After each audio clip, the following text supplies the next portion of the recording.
Book 1, The Alibi. Tape 1, Confession Booth. There's a sound old machines make when they wake up. Not a whir exactly, more like a reluctant sigh. Plastic and metal admitting they've been asked to remember. I press my thumb to the red button and watch it dent inward, as if it's taking a breath for me. In the quiet of my office, after hours, after the building's elevators have stopped asking where people want to go, the recorder's tiny reels begin to turn. The tape hiss is soft, constant, a steady snowfall. I lean close enough to feel my own words before they leave me. I knew he wasn't at the store. I say. My voice sounds older on playback than it does in my head. Drier. Like paper. I knew because I made sure the only person who saw him was too terrified to speak. I stop. I let the hiss fill the space where excuses used to live. 10 years. That's how long Marcus Cole has been locked inside a concrete calendar. 10 years of mornings counted by fluorescent lights. 10 years of nights measured by keys and footsteps and metallic punctuation of a door closing. 10 years ago, I stood in a courtroom and said the words "no alibi" like they were a verdict all by themselves. No alibi. A small phrase, a neat box. A convenient absence you can dress in suspicion and call it proof. No alibi. And the jury, 12 ordinary citizens who had grown tired of being frightened by the city's nightly news, nodded as if the universe had a taste for simplicity. The conviction took 3 days of deliberation. The sentence took 1 afternoon. Life without parole, plus 40 years, because numbers are how we pretend we can measure harm. In those days, I was Julian Stone, assistant state's attorney, rising star, the man who could convince a room full of strangers that the right story was the true one. Back then, the police chief shook my hand in public and called me son when the cameras were close enough. Today, the chief is the mayor. And today, I am finally saying out loud what I've spent a decade practicing in silence. I didn't win that case. I stole it. My hand trembles when I reach for the glass on my desk. The water tastes like nothing, like a blank page. I'm recording this. I continue because the city has a short memory, because people like me rely on that. I swallow. There's a woman. I say, she was a girl then. She is the alibi I buried. Tape hiss. Breath.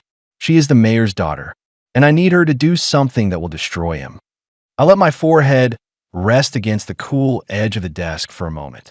There are still framed commendations on the wall behind me. Awards given for conviction rates. For service. They look like jokes in gold lettering. My name is Julian Stone, I tell the recorder, and this is how you ruin a life to protect a career. I lift my head, and this is how you try to give it back.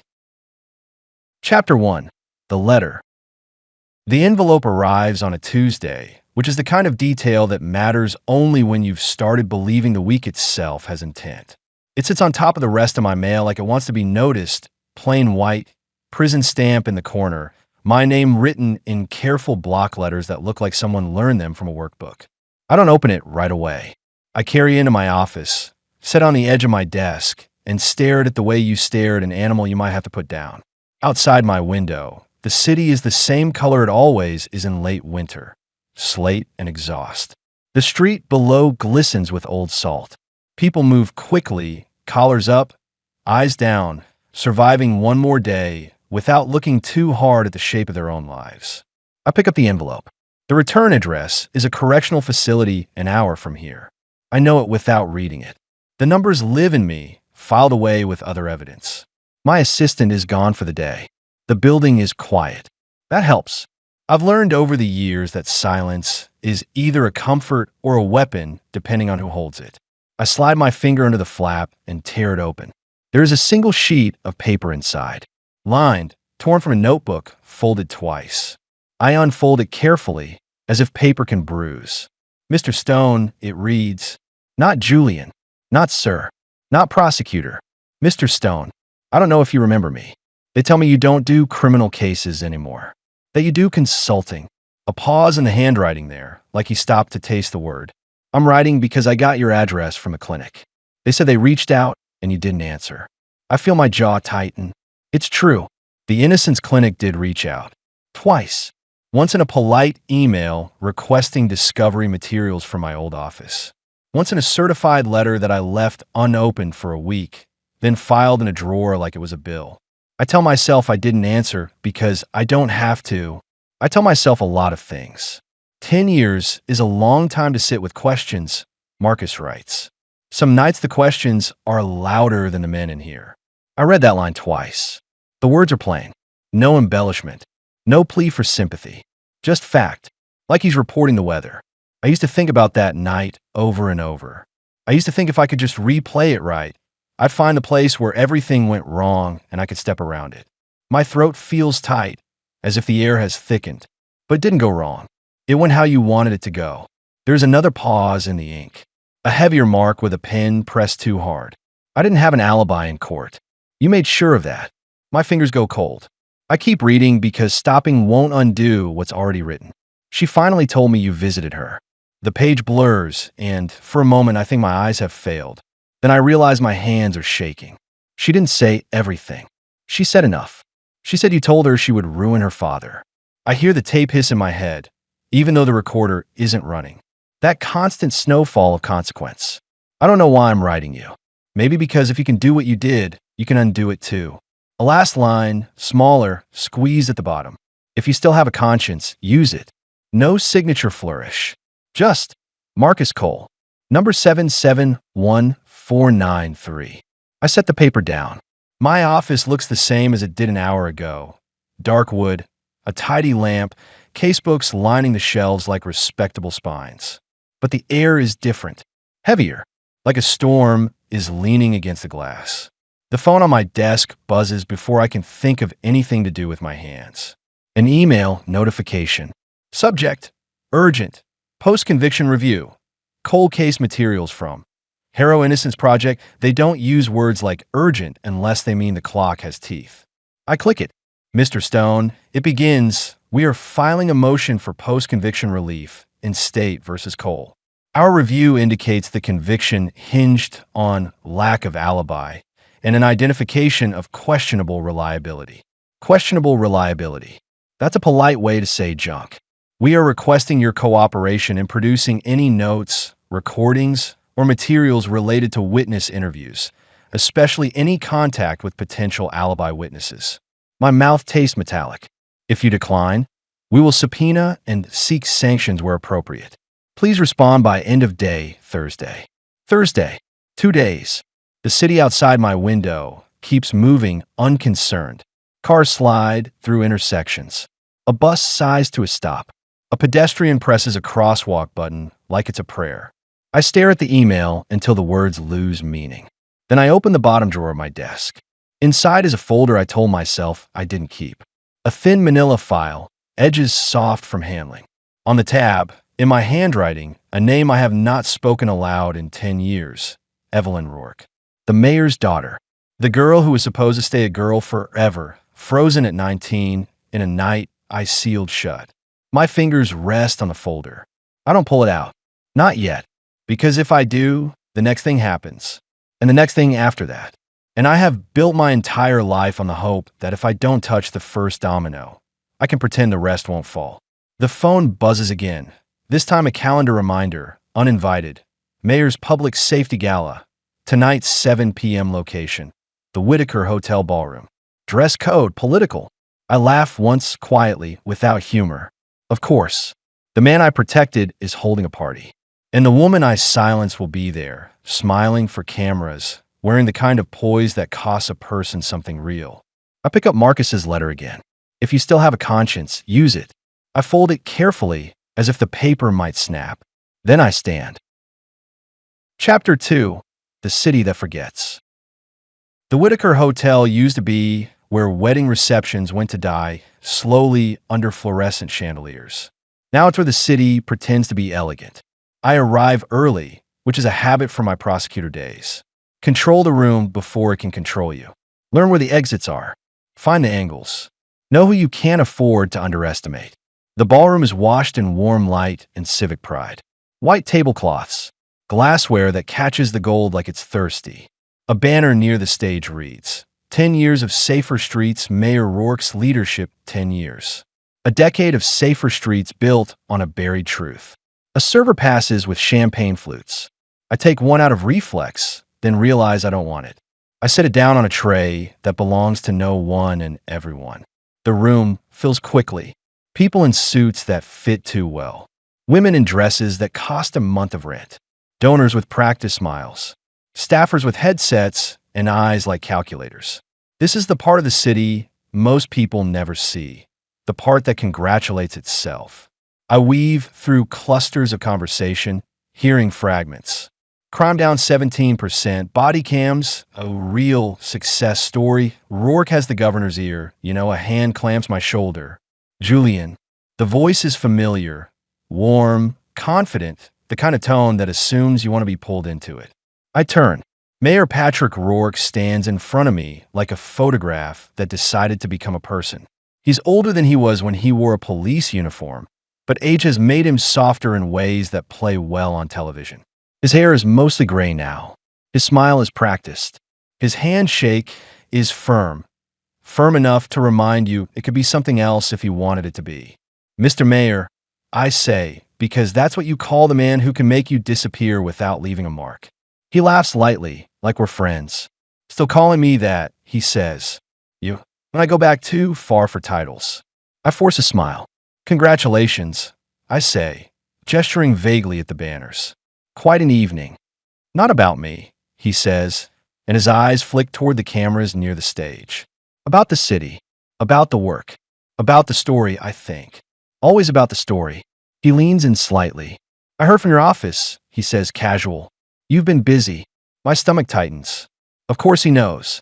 People like Roark don't wait for news to arrive. They go get it. Consulting keeps me occupied, I say.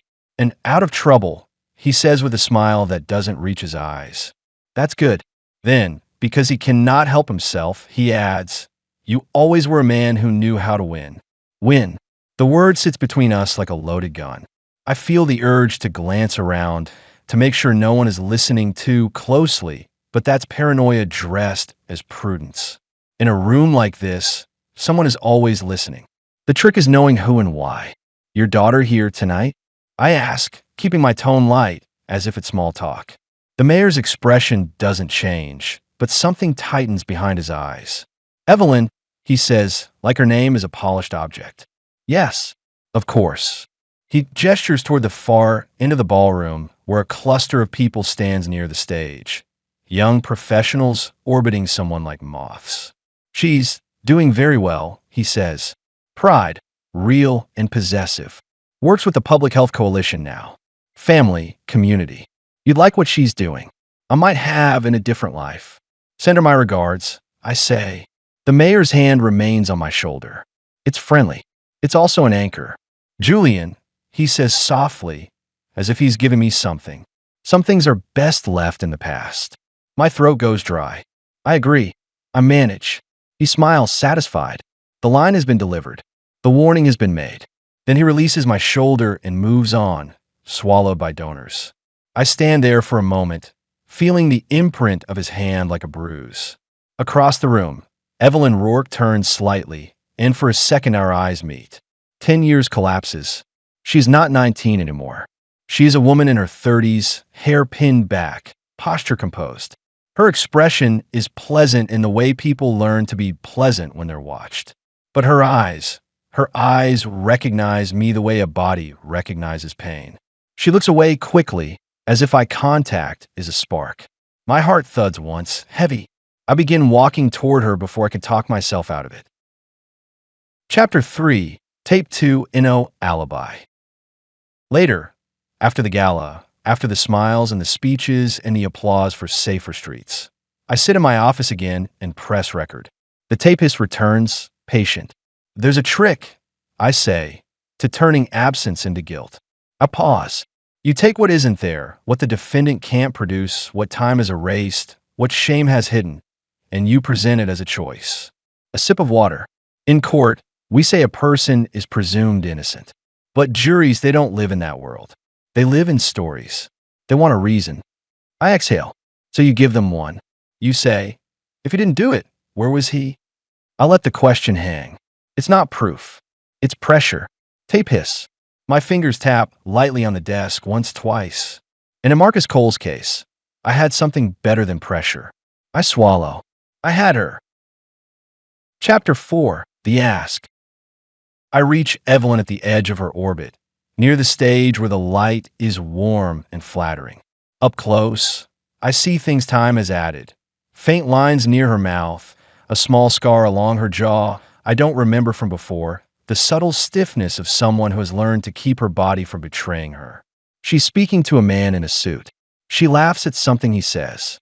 It's a normal moment, which is why what I'm about to do feels like vandalism. Evelyn, I say. Her laugh dies mid-breath. She turns slowly, and the pleasant mask she wears for donors and cameras remains in place, except for the eyes, which sharpen. Mr. Stone, she says, the same way Marcus wrote it. Not Julian, not sir.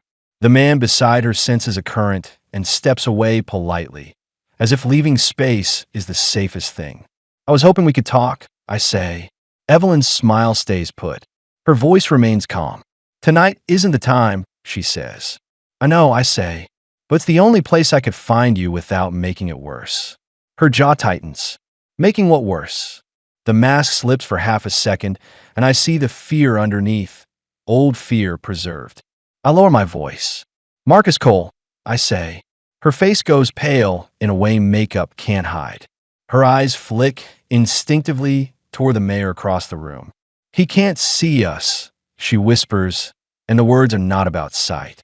I'm not here to threaten you, I say, and the fact that I have to say it makes my stomach turn. Evelyn's breath comes quick. You shouldn't be here, she says. I got a letter, I tell her. From him. She flinches at the pronoun like it's a slap. I need to meet you, I say. Privately. No cameras. No handlers. She shakes her head once sharp. No, she says. No, Julian. It's the first time she's used my name, and it lands like a weight. My father, she stops, swallows. You don't understand what you're asking. I understand more than you think, I say, because I do. Because I helped build the cage she's still inside. Evelyn's eyes shine with something like anger. You did this, she says very softly, and now you want me to fix it. I have no defense. I want to fix what I broke, I say. She laughs once, small, bitter. You broke him, she says. You broke me. And you broke. Her voice catches. She presses her lips together, forcing the rest back down. I watch her fight for composure in a room full of smiling faces. She leans closer, voice barely audible. If you come near me again, she says, I will deny everything. Do you understand? I will say I've never met you. I will say you're confused. I will say you're doing this for attention. I nod, because it's a survival plan. Please, I say, and the word tastes unfamiliar in my mouth. Just one meeting. Evelyn's eyes fill. She blinks hard, forcing it away. You're too late, she whispers. Then she turns and walks away, the mask back in place before anyone can notice it slipped. I stand there, holding the wreckage of my request, and realize something simple and horrifying. She is still afraid. 10 years later, still afraid. And I did that. Chapter 5. Flashback. The Visit. The first time I went to the Roark house, I told myself I was doing a favor. I told myself I was protecting a good man, the police chief, from a scandal that would weaken public trust. I told myself a lot of things that sounded noble if you said them quickly.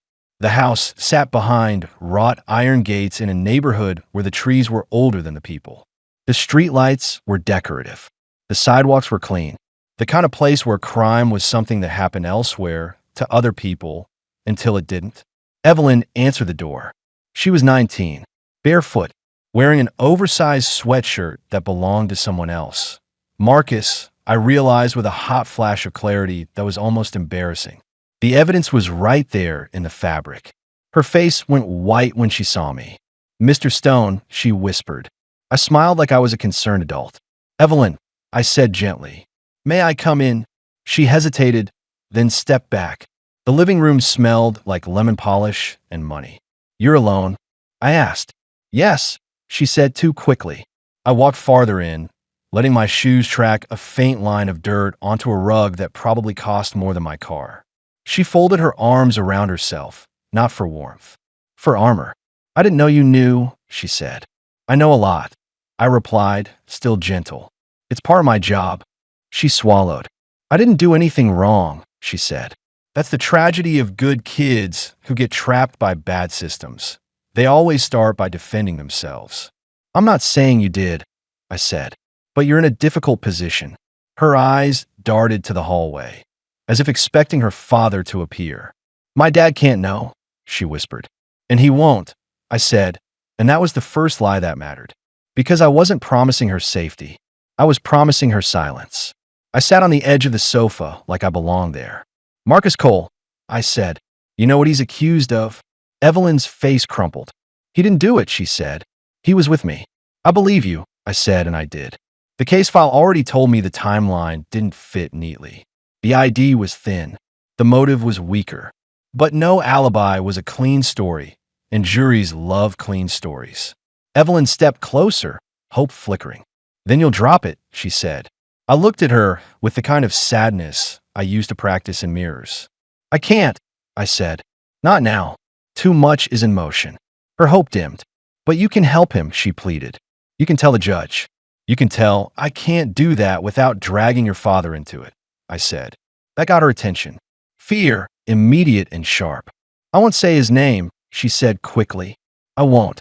I'll just Evelyn, I said, still calm. Do you understand what will happen if this comes out? She stared at me. I leaned in slightly, voice low, intimate, like a confession. The press will eat it, I said. They'll say the chief's daughter was sleeping with a suspect. They'll imply favors, corruption. They'll wonder if he helped Marcus. They'll smear your father's whole career. Her eyes widened. He didn't, she whispered. I know, I said, but they won't care. She started shaking her head. I can't, she said. I can't do that to him. And there it was. The perfect lever. I softened my voice even more. You don't have to, I said. Not if you just stay out of it. She looked at me, trapped between love and loyalty. He'll go to prison, she said, and her voice broke. I nodded slowly, as if we were mourning something inevitable. Sometimes, I said, life makes choices for us. She stared at me like I was speaking a foreign language. I stood. You're a good daughter, I told her. You're doing the right thing. The words were poison wrapped in praise. As I walked to the door, she whispered, almost inaudible, will he be okay? I paused with my hand on the knob. If I'd been a different man, I might have said yes. If I'd been a different man, I might have stopped. But I wasn't. He'll have time, I said. Time to think. Then I left her standing there, barefoot on a rug too expensive to comfort her, and I drove back to my office and prepared to win. Chapter 6. The Present Motion. By Thursday morning, the Harrow Innocence Project has filed. The motion hits the docket like a stone dropped into still water, and the ripples move fast. A reporter calls my office asking for comment. I don't answer.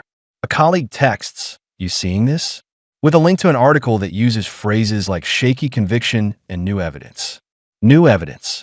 As if the truth is something you discover late, instead of something you bury early. I open a file drawer and pull out Evelyn's folder at last. Inside are notes I should have destroyed. A photocopy of a school schedule. A scribbled timeline. A phone number I haven't dialed in a decade. And a single sticky note, written in my own hand. Keep her quiet. Protect Roark. I stare at it until my eyes sting. Then I do something I haven't done in a long time. I pick up my phone and dial a number I'm not sure still belongs to anyone. It rings twice. Then a voice answers. Female, cautious. Hello. My chest tightens. Evelyn, I say. Silence. Then, very softly. How did you get this number? I kept it, I admit. A small, sharp inhale. I told you not to contact me, she says. I know. I reply. I'm sorry. She laughs once, the sound brittle. Sorry, she repeats. That's what you have. I have more, I say. I have emotion. I have Marcus's letter. I have the truth, finally, and it's burning a hole in my hands. Her breathing is tight. What do you want? She asks. I want one conversation, I say. No cameras. No pressure. Just words. I can't, she whispers. You can, I say, and hate myself for the firmness in my voice. and I'll make it safe. She goes quiet long enough that I think she's hung up. Then, nothing is safe, she says. I close my eyes. Name a place, I say. Name a time. I'll come alone. A long pause. Finally, she says, tomorrow. Noon. The church on Calhoun. I frown. The old one. Yes, she says. The back chapel. It's quiet. A church. A confession booth without the privacy. Okay, I say. Tomorrow at noon. Her voice drops to a whisper. If my father finds out, she says, he will destroy me. I swallow. Then we make sure he doesn't, I say. She exhales shakily. Julian, she says, and my name sounds like a warning. If you're doing this to save yourself, I'm not, I say, and for once I mean it. Another pause. See you tomorrow, she says. The line goes dead. I set the phone down and stare at my reflection in the dark screen. I look like a man who has practiced winning for so long he forgot what it feels like to lose. Tomorrow, I will ask a woman to destroy her father's career to save the man she once loved. And I will have to accept that I am the one who built the choice to begin with. Tape 3. The Sound of a Lie. I pressed record that night because sleep won't come. The hardest part, I tell the tape, is that I can still hear my own voice from back then. I swallow.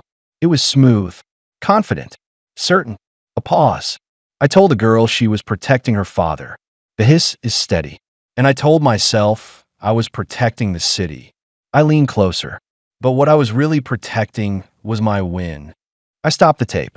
And in the silence that follows, I finally understand the thing I've avoided for 10 years. An alibi isn't just a fact. It's a person. If you want the rest of the alibi, stay with me. In the next chapter, Julian meets Evelyn in the back chapel and learns what she kept all these years. Chapter 7. The Church on Calhoun. The church sits like a held breath in the middle of the city. St. Calhoun's is older than the apartment blocks around it. Stone darkened by decades of rain, narrow windows that never quite look like they're letting light in. It's the kind of place you pass without noticing until you need somewhere to put a secret. I arrived 10 minutes early anyway. The front doors are heavy enough to make you slow down. Inside, the air is cooler than outside, and it smells like wax and old wood and a kind of quiet you can't buy. My footsteps soften on the aisle runner. Each pew holds its own shadow. I see a woman near the side chapel, back left where the light is thin. She's sitting not like someone resting, but like someone bracing. Evelyn. She doesn't look up immediately. She watches me approach through her peripheral vision, as if she's trying to measure how dangerous I might be today. When I get close enough, I stop at the end of her pew. I came alone, I say, because it feels like a vow. She exhales slowly, eyes still forward. Good, she whispers. Sit. Don't stand over me. I slide into the pew one space away, close enough to talk, far enough to not feel like a trap. We don't look at each other at first. We both stare toward the altar where a small candle flickers under glass. For a long moment, the only sound is the building's soft settling, the tiny creaks of old wood deciding it's still standing. Evelyn's hands are folded tight in her lap. No rings, no nail polish, nothing flashy. She's dressed like a person who learned not to invite attention. You shouldn't have called me, she says. I know, I answer, but I'm out of time. She turns her head slightly, finally letting her eyes find mine. Out of time, she repeats, and there's bitterness there, like she can taste the selfishness in it. You had 10 years. I did, I say, and I wasted them. Her throat moves with a swallow. I saw you last week, she says. At the gala. I thought, she stops. She shakes her head once hard. No, I told myself you were a ghost. A bad memory. Something my brain could erase if I just didn't feed it. I'm not here to feed it, I say. You're here to use it, she whispers. That lands because it's true in a way I hate. I try a different kind of honesty, one without a defense. I'm here because Marcus wrote me. I say, because the clinic filed, because the truth is coming up whether we want it to or not. Evelyn's gaze flicks to the candle again. My father can't survive this, she says quietly. I let that sit. Not because I agree, not because I don't, because it's the first real thing she's said. You're still protecting him, I say, Her eyes flash. I'm protecting my children, she says. You think this is just about him? You think he falls and it ends there? Her voice trembles on the edge of breaking. He has friends. He has people. He has a whole machine that knows how to erase problems. I nod once slow. I've seen it, I say. You helped it, she snaps. The church doesn't echo, but the word hits hard anyway. I inhale carefully. Yes, I say. I did. That surprises her. I see it in the small pause, like she expected me to deny it, to soften it, to wrap it in legal language. She studies me, wary. What do you want from me? She asks. Specifically, I look down at my hands for a moment. I want the truth, I say. On record. Her face tightens. I can't testify, she says quickly. I can't go into a courtroom, and she shakes her head. I can't. I keep my voice low. Then not court, I say. Not yet. A deposition. She laughs once, small, humorless. You think that's better? She whispers. You think a recording doesn't spread? It could be protected, I say. Under seal. With counsel present. In a controlled setting. Evelyn turns fully toward me now, eyes narrowed. You're still talking like a lawyer, she says. Like you can build a box and keep the monster inside it. I can build something, I say. And for once, I want to build it for you. The words sound noble, and I hate them for that. Her voice drops. Do you remember what you said to me? She asks. I do. Every syllable. But I don't know which one she means, and that's its own punishment. I remember enough, I say. Evelyn's hands unclasp. One of her fingers worries at a pale mark on her palm, as if the memory lives there. You said I was a good daughter, she says. You said I was doing the right thing. Her eyes glisten. And I believed you. The silence that follows is thick. It feels like confession without absolution. I was 19, she whispers.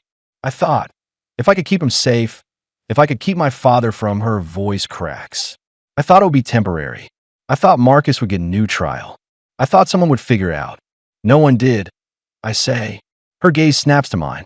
Because you didn't let them, she says. I don't answer. She reaches into her bag and pulls out a small object wrapped in tissue paper. Her movements are careful, like she's handling something fragile and sharp. She unwraps it. A cheap flip phone. Old. Scuffed. The kind of thing you could buy at a gas station. I kept it, she says. My stomach drops. Evelyn, I start. I didn't keep it because I was brave, she says, voice flat. I kept it because I was terrified. Because I wanted proof that I wasn't crazy. That it really happened. She flips it open and stares at the dark screen like it might speak on its own. There are messages, she says. Not from you. From him. Her throat tightens on the pronoun. From Marcus. I breathe out slowly. If those exist, I say, they matter. They don't have dates, she says. Not the way you think. Not unless we pull them properly. Then we do it properly, I say. Evelyn's eyes lift. There's panic there, but also something else. A hard little seed that's been waiting to be watered. And there's more, she says. She reaches deeper into her bag. This time she pulls out a small photo, creased, faded, the kind you tuck into a wallet and forget until it hurts again. She holds it so I can see. A young woman, 19, Evelyn, standing beside a boy with a shy smile. Marcus. His arm is around her shoulders. Her face is bright in a way I've never seen on her since. In the background, the corner of a clock, one of those big round diner clocks, shows a time. The photo is angled, but the numbers are legible enough to sting. If the time is real, the timeline breaks the state's case clean in half. My throat goes tight. Where did you take this? I ask, already knowing. The photo booth, she whispers. At the rink. The rink. A place Marcus claimed he'd been near. A detail I dismissed as noise because it didn't come with a witness. Evelyn's hand trembles. She pulls the photo back as if she's afraid I'll steal it. I never showed anyone, she says. I never told anyone. I just kept it. She looks up at me, and her voice is suddenly small. If I give you this, if I do what you're asking, will you protect me? The question is so raw it nearly knocks the air out of me. Because what she's really asking is, will you do the thing you didn't do last time? I choose my words carefully, because this is where men like me usually lie. I can't promise you nothing will happen, I say. I can't promise your father won't try. Her face tightens. But I can promise this, I continue. You will not be alone in it. Not this time. If you speak, I will speak too. She stares, searching my face for a loophole. You destroy yourself, she whispers. I already did, I say. I just did it slowly and called it a career. Evelyn's eyes fill. She blinks hard. Then she whispers, he was gentle. The words are sudden, like they slipped out before she could stop them. Marcus, she adds, and her mouth shakes around his name. I stay still. He didn't deserve it, she says. He didn't deserve any of it. I know, I say. She presses the photo to her chest like it can hold her together. My father, she starts then stops. He didn't know about Marcus. Not then. Not really. A cold thread runs through me. What do you mean? I ask. Evelyn's gaze flicks toward the chapel door. She lowers her voice. I think he knows now, she whispers. Or he suspects. I caught him watching me like he's counting my breaths. I feel the old prosecutor part of me flare. Pattern recognition, threat assessment. Has he said anything? I ask. No, she says. That's the worst part. Silence. The machine hums louder when it doesn't speak. She looks back at me. I'll do a deposition, she says, and her voice shakes but holds. But not if it's like last time. Not if I'm in a room and you're performing. I swallow. It won't be, I say. Evelyn leans closer, whispering. I want it recorded, she says. But I want a copy too. I want proof it exists, even if someone tries to bury it. That can be arranged, I say. And I want a lawyer, she says. My own.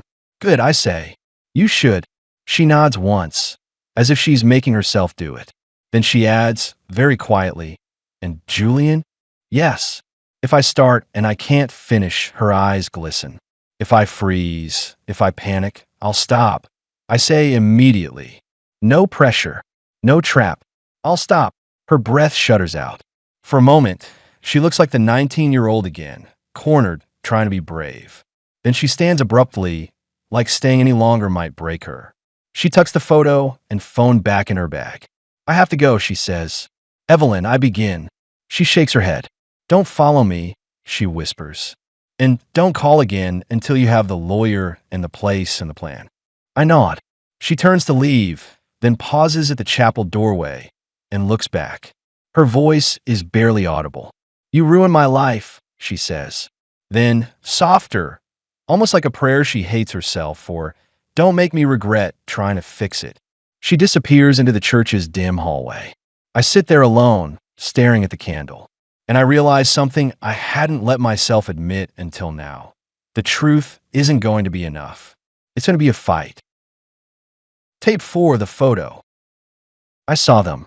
I say into the recorder that night. Together. A pause. There's a photo.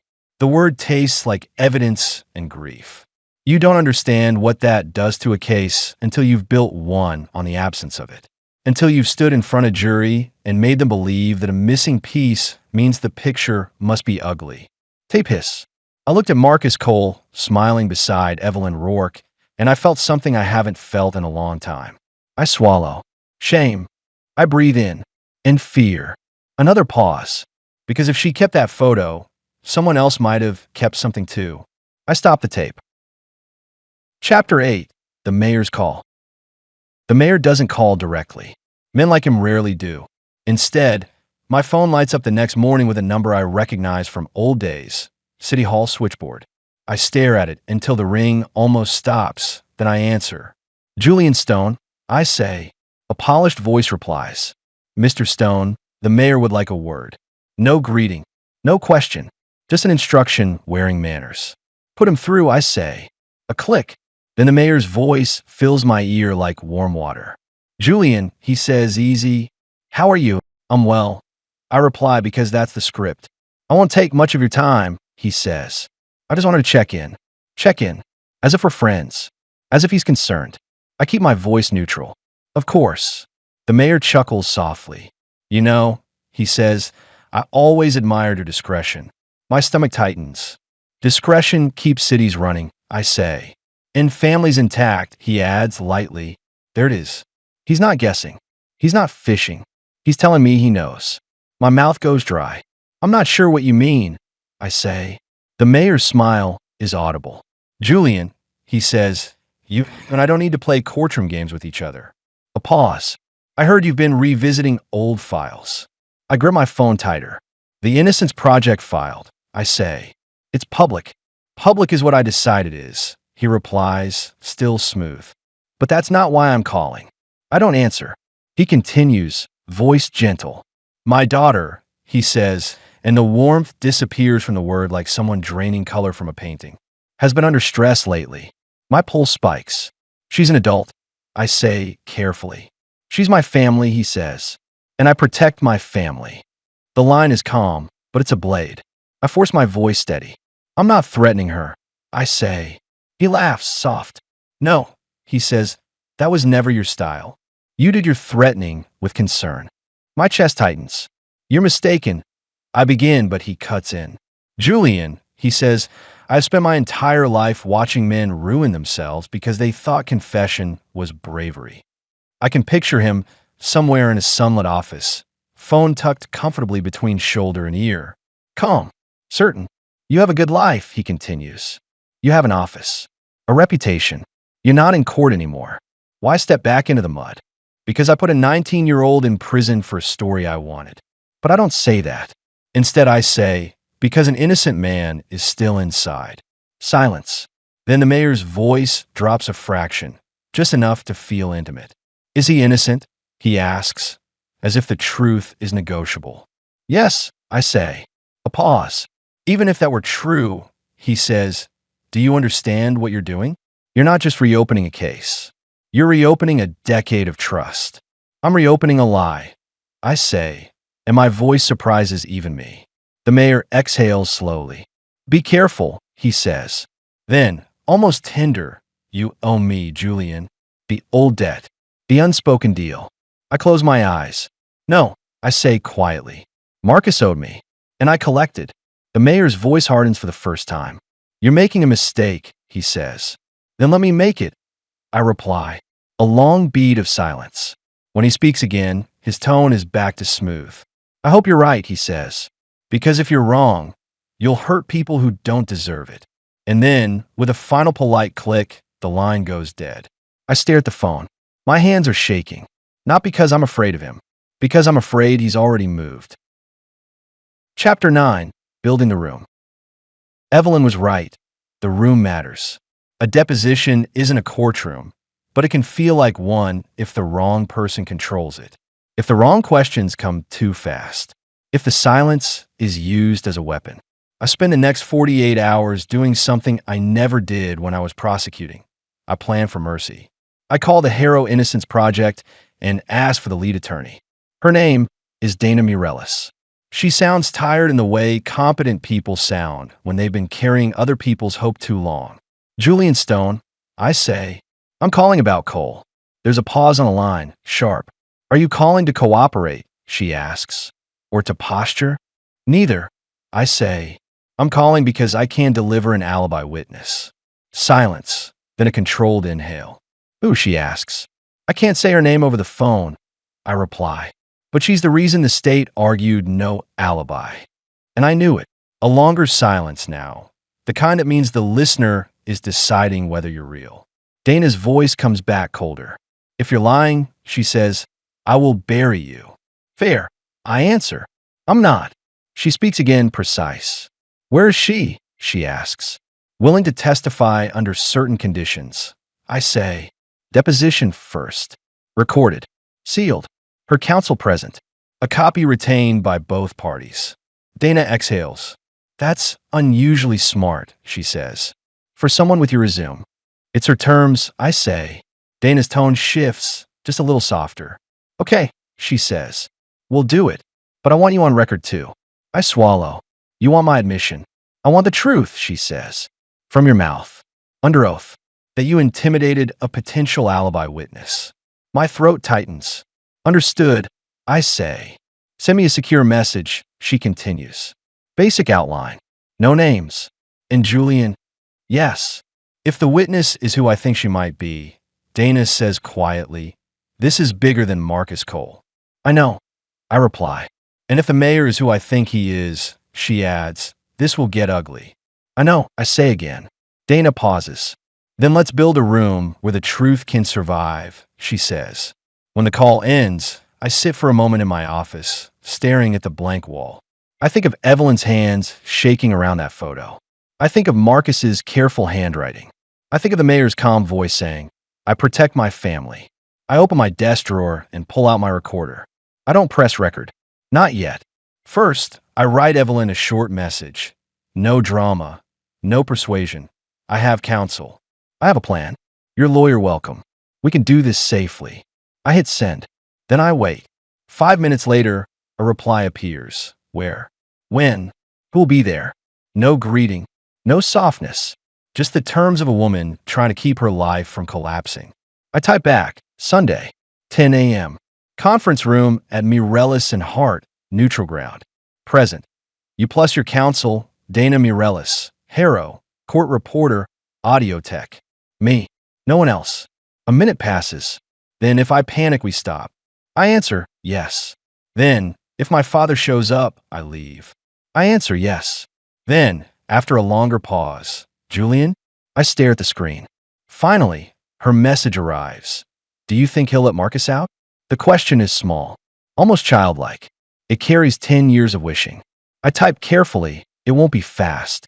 But this is how it starts. She doesn't respond again. But I know she read it, because my phone stays quiet in the way storms stay quiet right before they arrive. Tape 5. The room. A courtroom is a stage. I whisper. A deposition is a room. A pause. In court, I used rooms to make people smaller. I swallow. On Sunday, I'll use one to make someone safe enough to tell the truth. Tape hiss. I don't know if that's redemption. I say. I don't know if I get to have that. Another pause, longer. But I know this. If I fail her again, I deserve whatever comes. I stop the tape. Saturday night, a single envelope slides under my office door. No stamp. No return address. Just my name, Julian Stone, written in thick black ink. Inside is one sheet of paper. A photocopy. A still frame from a security camera. It shows the back chapel at St. Calhoun's. It shows Evelyn sitting alone in the pew. And behind her, half in shadow, face turned just enough to be recognized, is her father, the mayor, watching. If you want the next part, comment room, and I'll continue with Sunday's deposition, starting with Julian realizing the mayor already has the truth in his hands. Chapter 10, Sunday morning. The envelope. I don't sleep. I sit in my office with the envelope in front of me like it's a verdict I haven't read yet. I've already read it 10 times, but my brain keeps returning to it, as if repetition might change the outcome. A still frame. Evelyn alone in the pew. And behind her, Patrick Roark, mayor of the city, former police chief, standing in the back chapel like a shadow that learned how to wear a suit. Watching. Knowing. The photograph is grainy, but there are some kinds of recognition that don't need resolution. I pick up my phone and call Evelyn. It rings once, twice, then goes to voicemail. I try again. Voicemail. I text her, short, precise, no panic. He knows. Don't come alone. Call me. No reply. I sit back, staring at my own reflection in the dark window. Outside, the city's streetlights smear across wet pavement like an oil painting nobody asked for. At 2:13 a.m., my phone buzzes. One word from Evelyn. How? I type back. Someone slid a photo under my door. He was at the church. He saw us. A long pause. Then I knew it.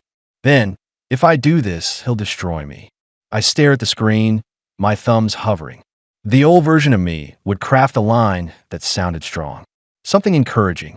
Something convincing. But convincing is what got her trapped in the first place. So I write the only thing I can stand behind. If you don't do this, Marcus stays inside. If you do it, I'll take the hit with you. I'll testify first. 3 minutes later, 10 a.m. Same plan. If anything feels wrong, I walk. I exhale slowly. Agreed. At 6:45 a.m., I called Dana Mireles. She answers on the second ring. You sound like you didn't sleep, she says. Mayor Roark was at the church. I tell her. He knows about Evelyn. Silence, then a controlled curse. Okay, Dana says. We adjust. How? I ask. We treat this like we're in danger, she replies. Because we are.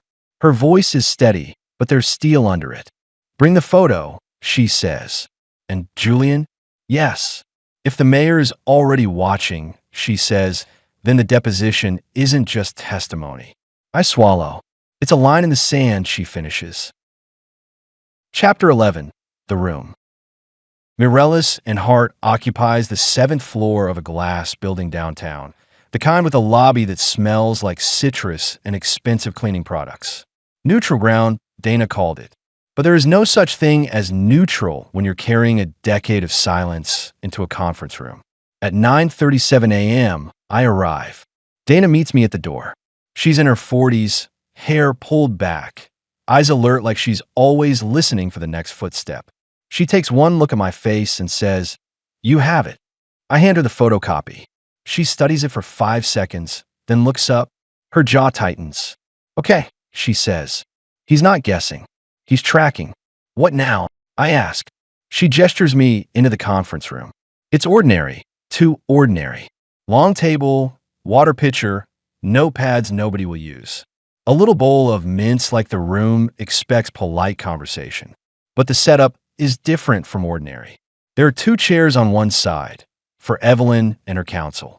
2 on the other, for Dana and me.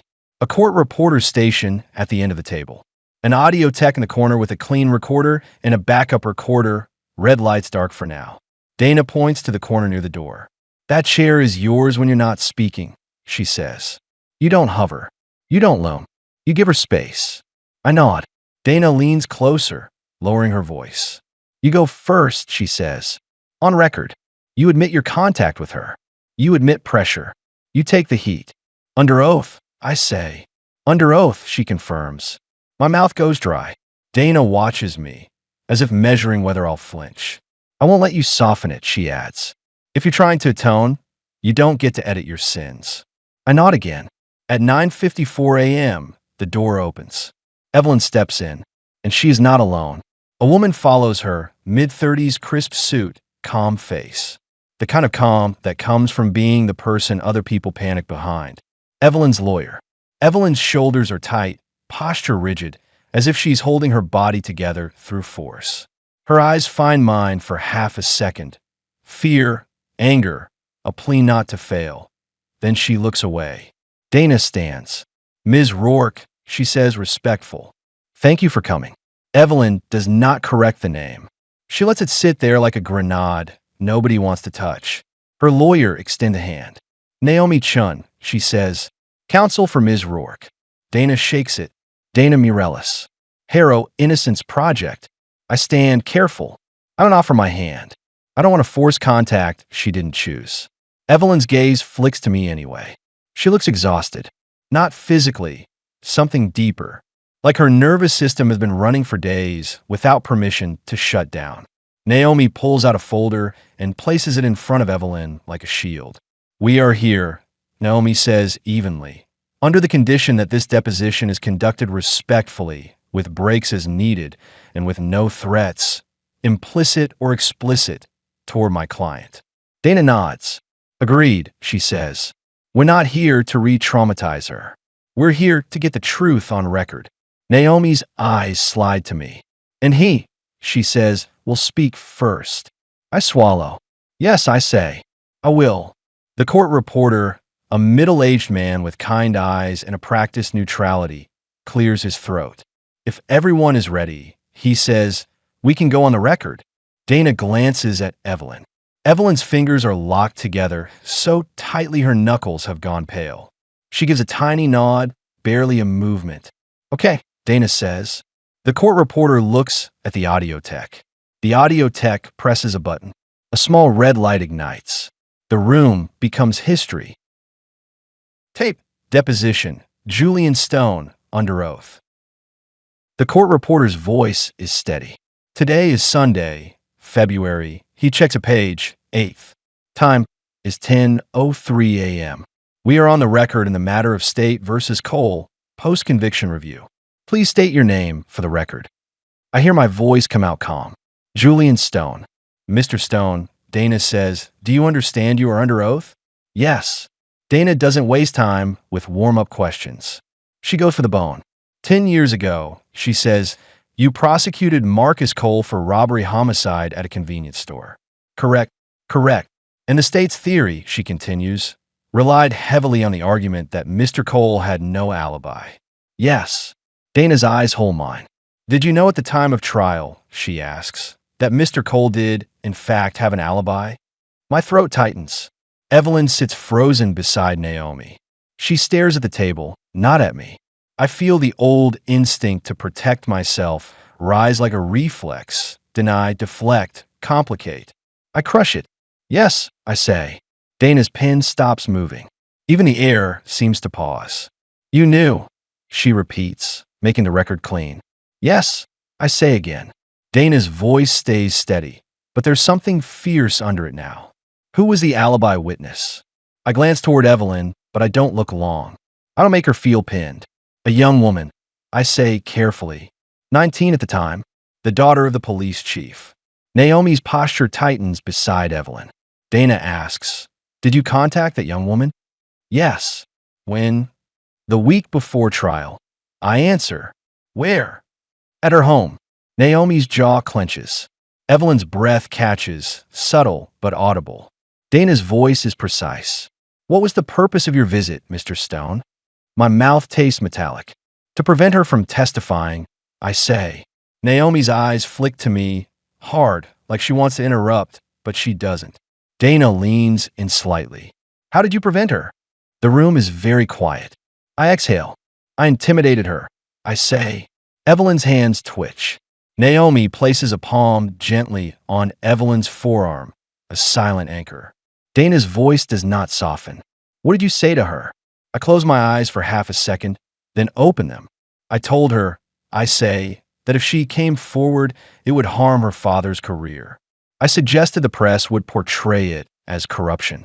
I implied it would ruin him. Dana asks, did you imply it would ruin her? I swallow. Yes. Naomi inhales sharply through her nose. Dana's tone stays level. Why did you do that?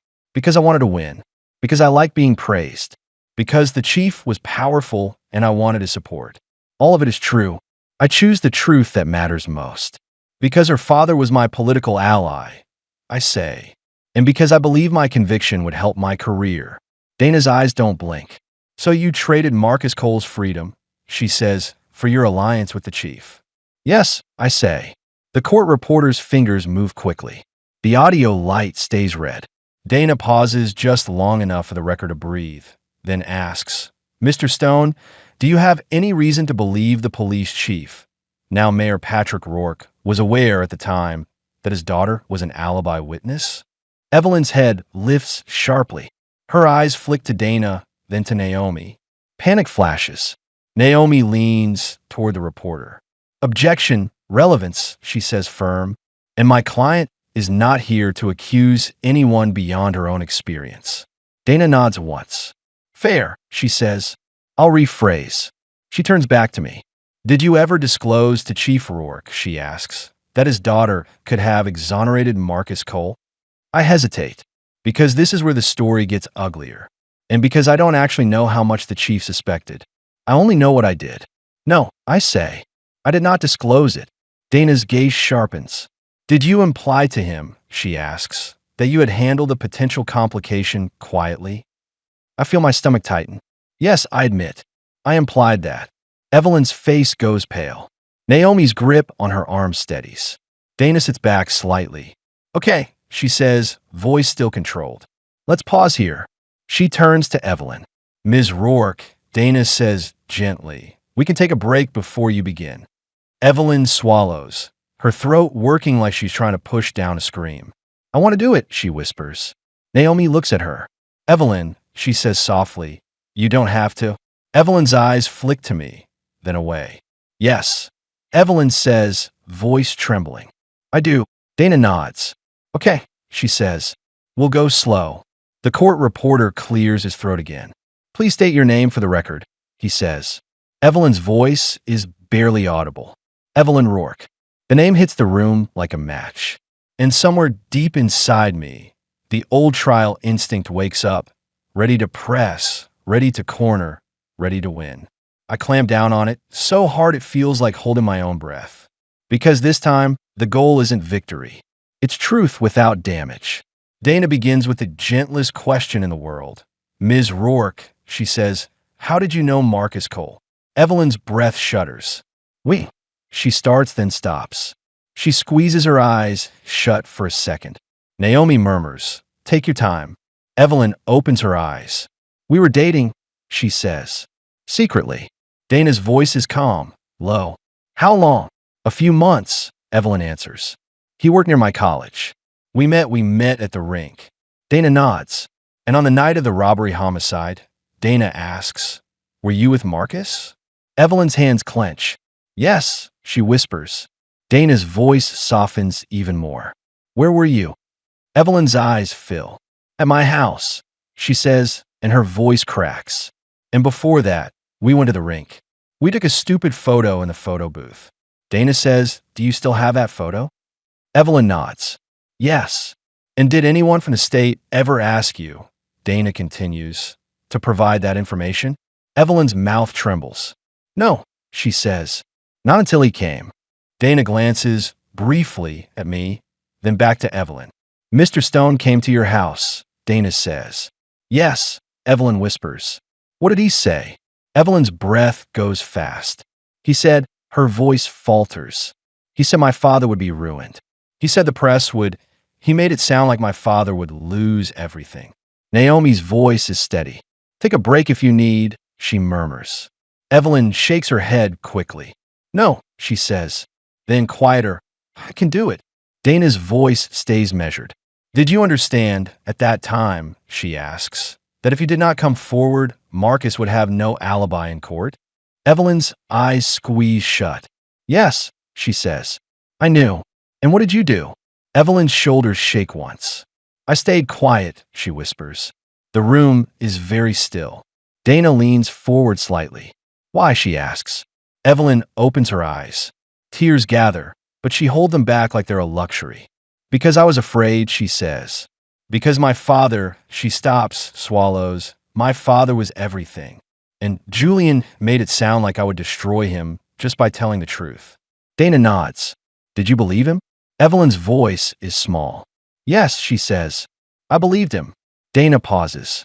Ms. Roark, she says, have you spoken to your father about Marcus Cole since then? Evelyn freezes. Naomi sits up straighter. Dana, Naomi says, warning. Dana raises a hand slightly. I'm not asking about his involvement, Dana says. I'm asking about her fear. Evelyn's throat moves. No, she whispers.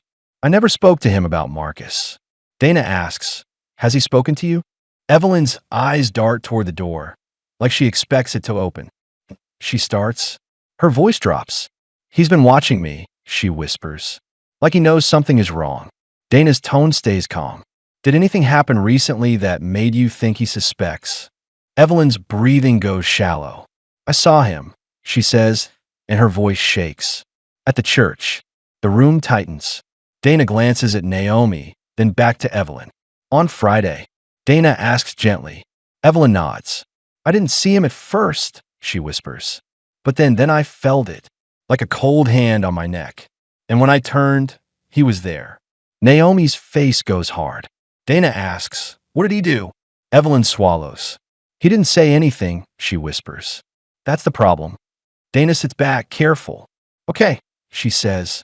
We're going to pause in a moment. But before we do, Evelyn flinches. Dana lowers her voice. Ms. Roark, she says, I need one more thing clear on the record. Evelyn's eyes glisten. Okay, she whispers. On the night of the crime, Dana says, was Marcus Cole with you during the time the state alleged he was at the store? Evelyn's voice steadies, just a fraction, like certainty is the only thing holding her upright. Yes, she says. He was with me. Dana nods slowly. Thank you, she says. We're going to take a break. The court reporter says, off the record at 10:41 a.m. The red light stays on for a beat longer, then clicks off. The room exhales. Evelyn's shoulders slump like her bones finally remember gravity. Naomi leans close and whispers something I can't hear. Dana turns to me. You okay? She asks quietly. I stare at Evelyn, at the way her hands shake. No, I say. Dana nods like she understands. Good, she says. Because if you were okay, I'd worry you were still the same man. I don't have time to answer. Because the conference room phone, mounted on the wall like an afterthought, starts ringing. One sharp ring, then another. Dana frowns. No one has this extension. The ring continues, insistent. Naomi looks up, eyes narrowing. Evelyn's head snaps toward the phone. Her face drains of color. She whispers, barely audible, "That's him." And before anyone can stop her, she stands, fast, panicked, and grabs her bag like she's about to run. Tape tag, Julian whispered later. I used to think the law was the loud part. I say into my recorder that night. But the loud part is easy. A pause. It's the quiet pressure that breaks you. Another pause. And the mayor? He doesn't need to shout. Chapter 12. The phone. The ringing doesn't belong in this room. It's too sharp, too ordinary, an office sound in a moment that has teeth. It slices right through the fragile quiet we just built. Evelyn stands so fast her chair scrapes the floor. Naomi's hand shoots out. Evelyn. Evelyn jerks away like the touch burns. That's him, she whispers again, and her voice is smaller than a room this size. Dana moves toward the phone, but I'm already there, because my body remembers what it's like to intercept danger. I hate that part of myself. I need it anyway. I don't pick up. I just stand between Evelyn and the door, not blocking her, not trapping her, only existing in the space she's about to run through. Evelyn, I say softly. Her eyes are wide and glassy. She looks like prey. I can't, she says. I can't do this. I can't. The phone rings again. And again, like a fist knocking politely. Dana's voice is calm but urgent. We don't answer it. Naomi nods. We don't. Evelyn shakes her head rapidly, hair shifting against her cheek. He'll keep calling, she whispers. He'll send someone. He'll. The phone rings again. Something in Evelyn's chest seems to snap open and panic pours out. I have kids, she says, voice rising, then catching herself like she's afraid of volume. I have kids, Julian. You don't understand. If he thinks I'm doing this, if he thinks I do understand, I say, and I keep my voice low on purpose because loudness is how you turn a room into a cage. The phone rings again. Evelyn flinches like it's a slap. Naomi steps forward, her tone steady. Evelyn, look at me. Breathe. In through your nose. Evelyn's breath is shallow, jagged. Dana glances at the audio tech. Do we have white noise? She murmurs. The audio tech hesitates. We can know. Evelyn whispers, hearing it. Don't do anything weird. He'll find out somehow. The phone rings again. I exhale slowly and make a decision. Not a prosecutor decision. A human one. I walk to the conference room phone and unplug it from the wall. The ring dies mid-cycle. The sudden silence is almost louder than the ringing was. Evelyn stares at the phone like I just performed magic. Dana blinks, then gives a small nod, approval without words. Naomi's eyes stay on Evelyn. Okay, she says. Good. It's gone. Evelyn's hands tremble around her bag strap. Her lips part, but no sound comes. I don't rush in. I don't fill her silence. I learned a long time ago that people speak when they have room. Finally, Evelyn whispers, he'll call my cell. Naomi says, then we turn it off. Evelyn shakes her head. If I turn it off, he'll know. He'll know I'm avoiding him. Naomi's voice stays gentle. He already knows you're afraid. Evelyn's eyes flare, anger, grief, betrayal. I'm not afraid, she snaps, and the lie is automatic. A reflex she's lived inside. Naomi nods like she accepts the lie without believing it. Okay, she says softly. You're not afraid. Your body is just reacting to danger. Evelyn swallows. Dana steps closer, careful. Evelyn, she says. We can stop. We can go home. We can pick this up another day. Evelyn's gaze darts to the table, to the court reporter's notebook, to the audio text recorder. Proof that the world is moving. No, Evelyn whispers. Naomi's eyebrows lift. Evelyn, no. Evelyn repeats, and this time there's steel in it. Thin but real. If I leave, I won't come back. Silence. The kind where you can hear your own heartbeat accuse you. Evelyn looks at me, eyes wet. You go first, she says. Again. Dana nods. We can do that. On record. Naomi says, only if it helps her feel safe. Evelyn nods sharply. It does. I feel my throat tighten. This is the moment where the old Julian would seize control and steer. This is the moment where I have to do the opposite. Give it away. Dana turns to the court reporter. Back on the record. The reporter nods. The audio tech clicks the red light back on. The room becomes history again. Deposition continues. Julian Stone. Back on the record at 10:49 a.m., the court reporter says, Mr. Stone is still under oath. Dana's voice is measured. Mr. Stone, did you receive any communications this morning from Mayor Patrick Roark? No, I say. Not directly. Dana asks, are you aware of any efforts by Mayor Roark to contact Ms. Roark during this deposition? Naomi's voice cuts in. Objection. Speculation. Dana nods. Withdrawn. Let's keep it clean. She pivots. Mr. Stone, she says, earlier you testified that you visited Ms. Roark's home before trial to prevent her from testifying as an alibi witness. Is that correct? Yes, I say. Did you ever correct the record, she asks, at any point during the trial, regarding the existence of that alibi? No. And you allowed the jury to believe Marcus Cole had no alibi, she says. Yes. Dana pauses, then asks the question that feels like a blade sliding in. Did you argue no alibi in closing? I swallow. Yes. Dana's pen moves. Okay. Thank you. She turns slightly toward Evelyn. Ms. Roark, she says gently, you asked that Mr. Stone speak first again. Is there a specific reason you wanted that on the record? Evelyn's voice is small but steady. So it's not just me, she says. So I'm not the only one. Dana nods. Understood. She looks back at me.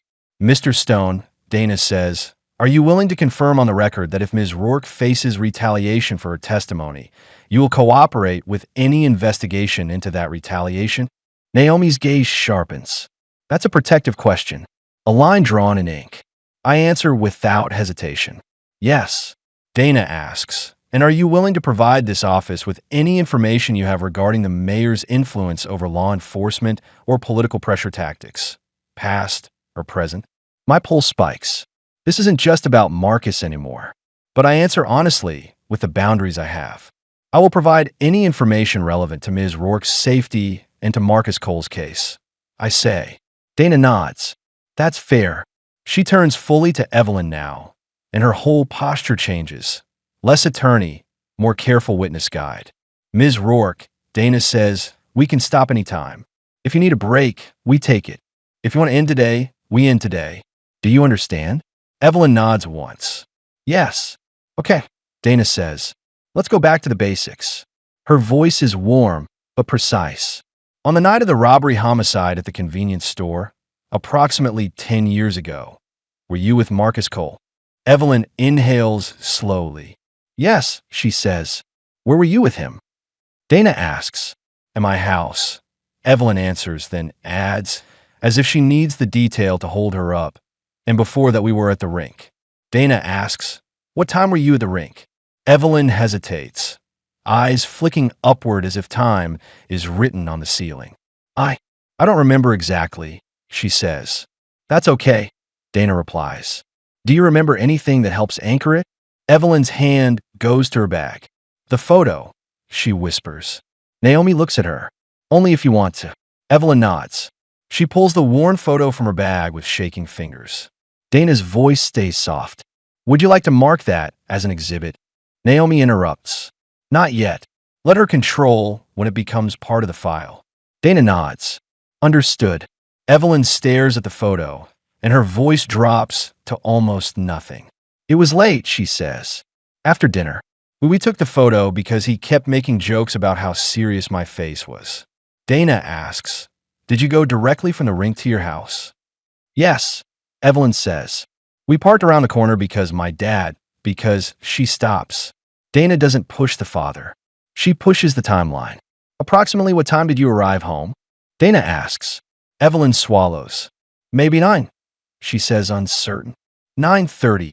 Dana nods. Okay. Then, carefully, and what time did Marcus leave your home? Evelyn's eyes flicker. He didn't, she says. He stayed. Dana asks, overnight. Evelyn's cheeks color faintly. Shame, even now. Yes, she whispers. Dana gives her a small nod that says, this isn't a morality hearing. Did Marcus leave at any point during the period when the crime occurred? Dana asks. Evelyn shakes her head firmly. No, Naomi's hand tightens gently over Evelyn's forearm again. Support. Dana continues. Were you awake during that time? Yes. Evelyn says, and her voice strengthens. We watched a movie. We fell asleep on the couch. He didn't go anywhere. Dana asks, how sure are you? Evelyn looks up, eyes wet but steady. I'm sure, she says, because if he had gotten up, I would have panicked. I would have hurt him.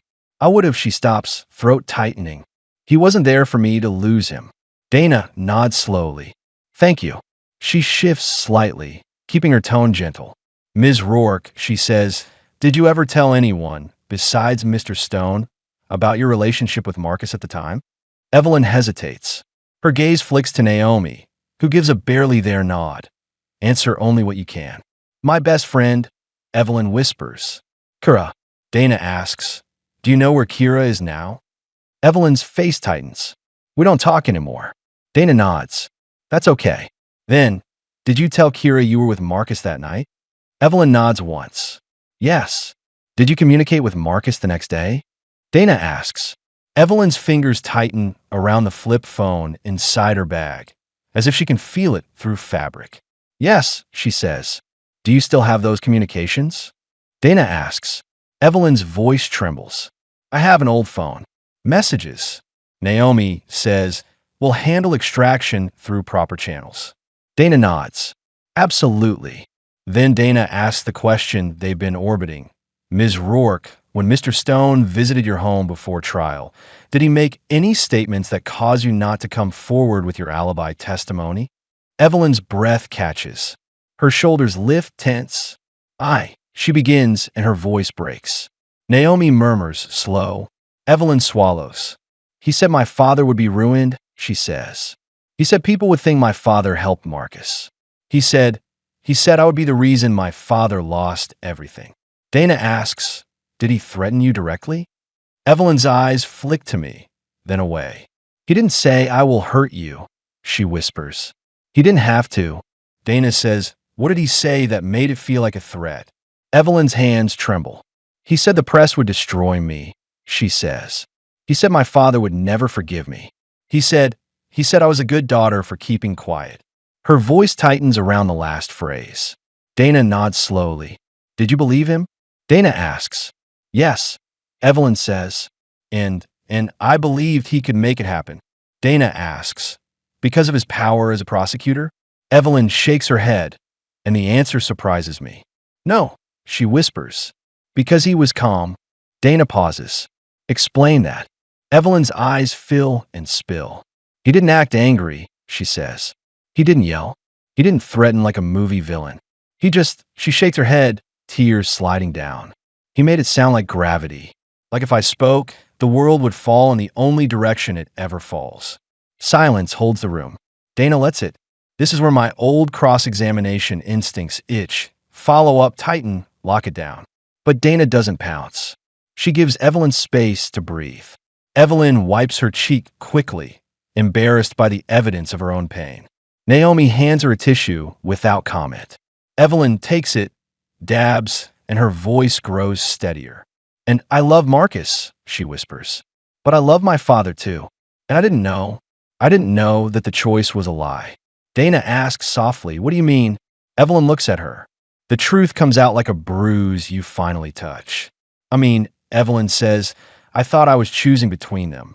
Her voice turns sharp with grief. But Marcus didn't get to choose. Marcus didn't get to choose anything. The court reporter's fingers keep moving, capturing her pain in clean black letters. Dana nods slowly. Ms. Roark, she says, did you ever attempt to come forward later? Evelyn's lips press together. I wrote him, she whispers. Marcus. Once. After the trial. Dana asks how. Evelyn looks down. A letter. I never sent it. Naomi's eyes flicker. You still have it? Evelyn nods. Dana says, okay, that matters. She pauses, then asks, why didn't you send it? Evelyn's laugh is bitter. Because my father found it, she whispers. The room tightens. Naomi's head snaps toward her. Evelyn. Evelyn's breath turns shallow again. It was in my dresser, she says, voice shaky. He went through my things. He didn't say anything. He just left it on my bed like a dead animal. Dana's voice stays calm. How old were you? 20, Evelyn whispers. Maybe 21. Dana asks, what did you do when you saw it? Evelyn's voice drops. I burned it, she says. Dana's eyes soften, but her tone stays precise. Did your father say anything about Marcus? Dana asks. Evelyn's hands clench. No, she whispers. He didn't have to. That was the point. Naomi's face has gone very still. It's the stillness of a lawyer watching a case become a threat assessment. Dana asks, Ms. Roark, is your father aware today that you were with Marcus that night? Evelyn's throat tightens. I don't know, she whispers. But I think he suspects. I think he's always suspected. Dana nods once. Then she says gently, Ms. Roark, I'm going to ask you one final timeline question for clarity. Evelyn nods, bracing. Dana asks, during the time frame the state alleged Marcus Cole was at the convenience store, committing the robbery homicide, where was Marcus? Evelyn lifts her head. Her voice is clear now. Not loud. Clear. With me, she says. In my house. Dana nods. Thank you. She leans back. We'll take another short break, Dana says. Off the record at 11:18 a.m. The audio tech clicks the recorder off. The red light dies. For a moment, everyone just breathes. And then Naomi turns to Evelyn, voice low and urgent. Evelyn, she says, you need to understand what you just said.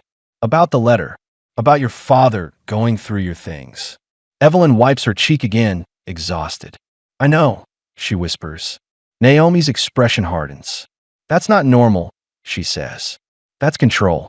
Evelyn flinches, like the word hits too close. Dana steps closer to me, speaking quietly. You didn't tell me that part, she murmurs. I didn't know. I whisper back, it's the truth. Dana stares at me for a beat, measuring guilt, maybe, then nods toward the window. We need to assume surveillance, she says. I swallow.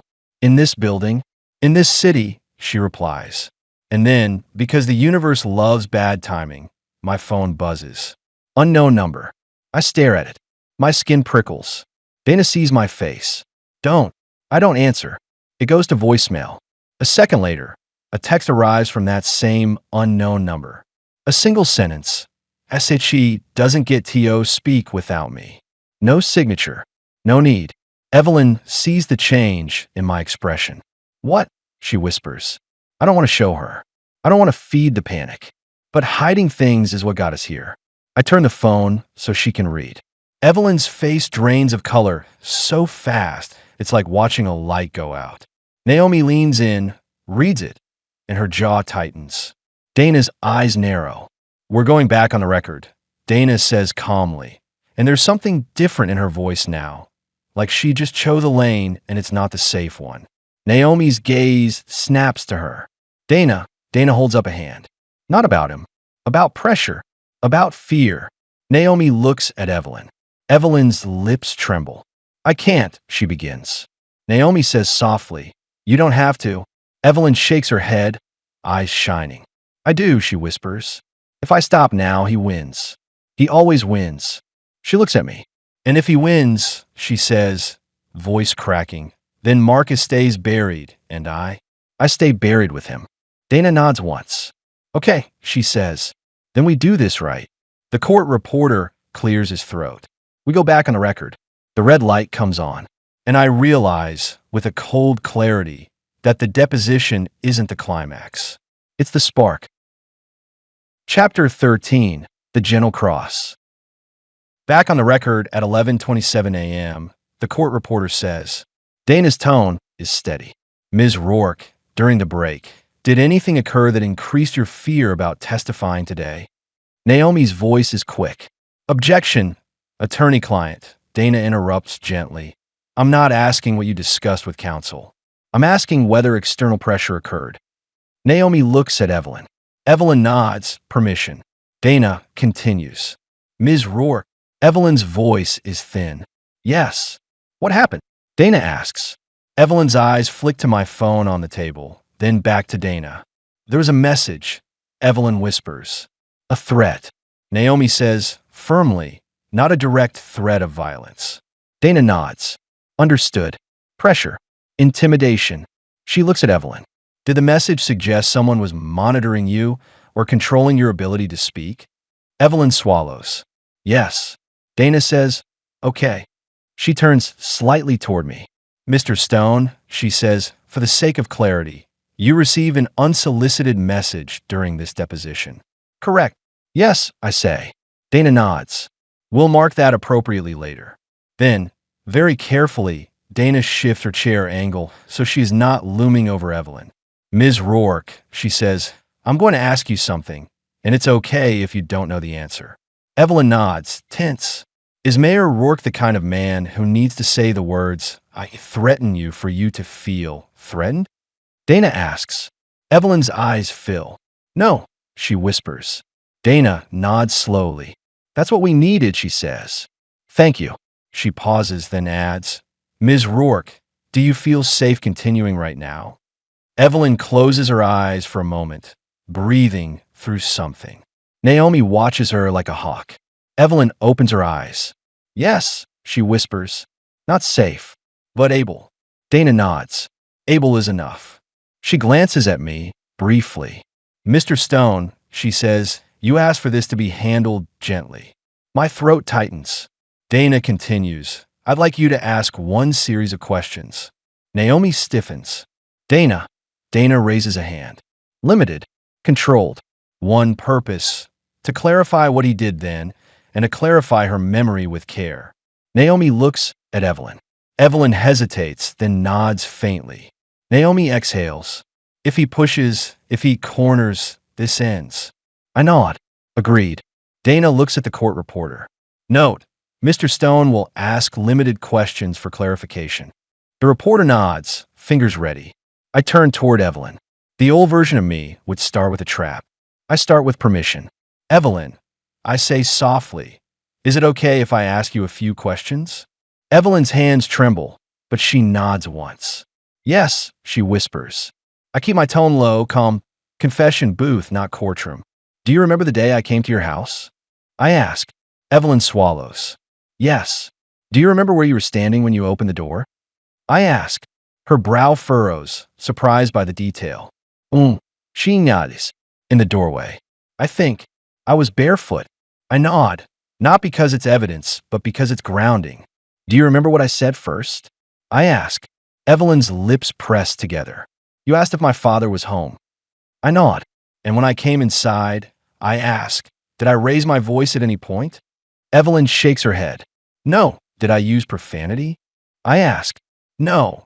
Did I ever say you must not testify? I ask. Evelyn's gaze flickers. No, she whispers. You made it sound like I wouldn't want to. I nod slowly. And did I mention your father's career? I ask. Yes, she says quickly. Immediately. And did I mention the press? I ask. Yes. And did I tell you that you were a good daughter? I ask, voice tightening around the words. Evelyn's eyes fill again. Yes. I swallow. Evelyn. I say, did you understand that I was asking you to stay silent for the benefit of your father? Evelyn's breath shudders out. Yes, she says. And did you understand, I ask, that your silence would harm Marcus? Evelyn's voice breaks. Yes, she whispers. I understood. I pause. I let her breathe. Then I ask the question that matters most, the one my old self would weaponize. I offer it like a hand instead.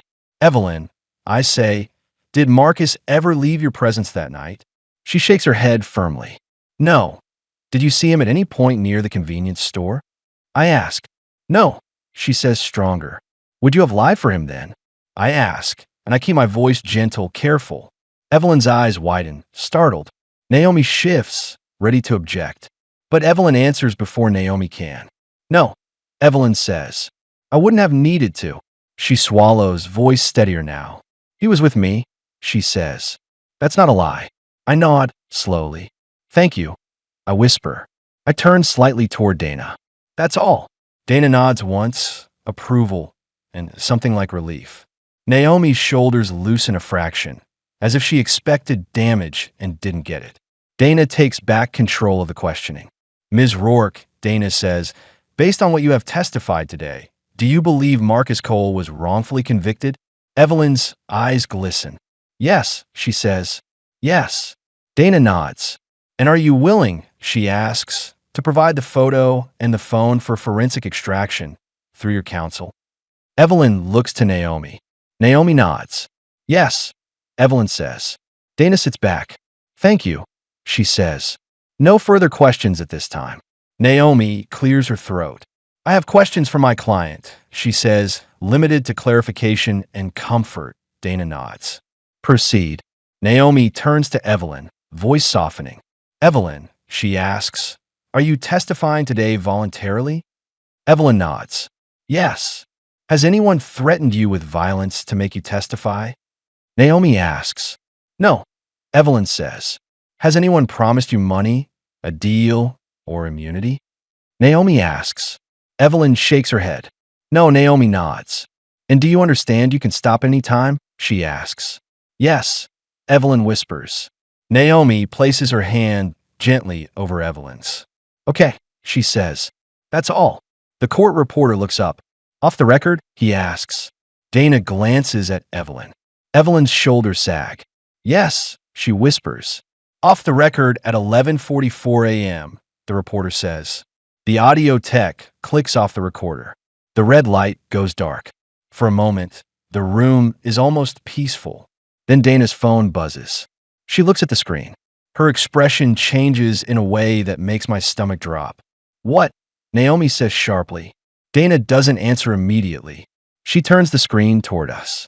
A notification from a news alert service. Breaking. Mayor Roark TO hold press conference at noon on false accusations and political smear campaign. Evelyn's face goes blank. Naomi's voice is tight. He's preempting. Dana nods. He's controlling the narrative before we can move. Evelyn's breath turns shallow again. He knows, she whispers. He knows, and he's turning it. Dana looks at me. Julian, she says, you said you'd take the hit with her. I will, I say. Dana's eyes are hard. Then you need to decide what you're willing to burn. I look at Evelyn, at the woman I silenced, who just did the hardest thing of her life. I'm willing, I say, to burn the story he's been living on. Naomi's jaw clenches. That might burn her too. I swallow. Evelyn's voice is tiny. I don't want to be famous, she whispers. I just want Marcus out. Dana nods once. Then we move fast. She turns to the court reporter. We need certified transcripts expedited, Dana says. Today. The reporter nods. I could do a rush. Dana turns to Naomi. Get her out of here, Dana says. Not through the lobby. Not through the elevator bank everyone uses. Naomi nods, already moving. Dana looks at me. And you, she says, are coming with me. Where? I ask. Dana's eyes sharpen. To file, she says. And then to decide whether we go public before noon. A cold, old feeling rises in me. The awareness of a clock in a case. Only this time, I'm not racing to convict. I'm racing to protect. Tape. The mayor moves first. That night, my recorder catches my voice when it's almost a whisper. He moved first, I say. Of course he did. A pause. He learned it from men like me. Another pause. I thought the deposition was the climax. The hiss fills the space between my words. But the real climax is what happens when the truth meets a microphone. Naomi gets Evelyn out through a side stairwell. Dana dragged me into the elevator with a file folder clutched like a weapon. As the doors close, my phone buzzes again. Unknown number. A new text. This one is short. 12 o'clock. Watch. And beneath it, one more line that turns my blood cold. I still have your notes. I stare at the screen as the elevator descends. Because I remember that file drawer. I remember the sticky note in my own handwriting. And I realize the mayor hasn't just been watching Evelyn. He's been watching me, and he's ready to prove that I'm not a whistleblower. I'm a co-conspirator. Chapter 14, 12 o'clock. By 11:31 a.m., the city is already chewing. Dana drags me through the courthouse like she owns the corridors. Her heels hit the tile with the kind of rhythm that says, move or be moved. She doesn't talk much. She doesn't have to. Everything about her posture says the same thing. The clock is a predator. In her left hand, she carries a thin folder, temporary, fragile, full of words that might save a man. In my right pocket, my phone vibrates like a trapped insect. I still have your notes. The sentence is a key turning somewhere inside my ribs. Dana pushes through a heavy door into a small filing office that smells like toner and tired breath. A clerk looks up, then down again. Another day, another emergency. Dana slides paperwork across the counter. Emergency motion to expedite, she says. Protective order for the witness. Sealing request. We're attaching sworn deposition, testimony, and a prosecutor admission. The clerk's eyes flick up at the words protective order. Something about that phrase still means something to people, even in a city that forgets. You have exhibits? The clerk asks. Dana taps the folder. Transcripts are being rushed, she says. We'll file supplemental the moment the reporter certifies. We're filing what we have now. The clerk nods, stamps, processes. Bureaucracy, the slowest animal in the room, until it suddenly isn't. As we step away, Dana's phone buzzes again. She checks it, then swears under her breath. He's starting early, she says. What? I ask. Dana shoves her phone toward me. A live stream thumbnail. Mayor Roark, press conference live. The mayor's face frozen mid-sentence like a saint in stained glass. Timestamp, 11:42 a.m. He said noon. I mutter. Dana's mouth is tight. He wants us watching, she says. He wants us reacting instead of acting. We find a small, empty courtroom. One of the side rooms nobody uses unless they have to. Dana props her phone on the counsel table, taps the live stream, and the mayor's voice fills the space. The camera angle is flattering. City Hall steps behind him, flags to either side, microphones clustered like a bouquet. Patrick Roark looks calm. He looks paternal.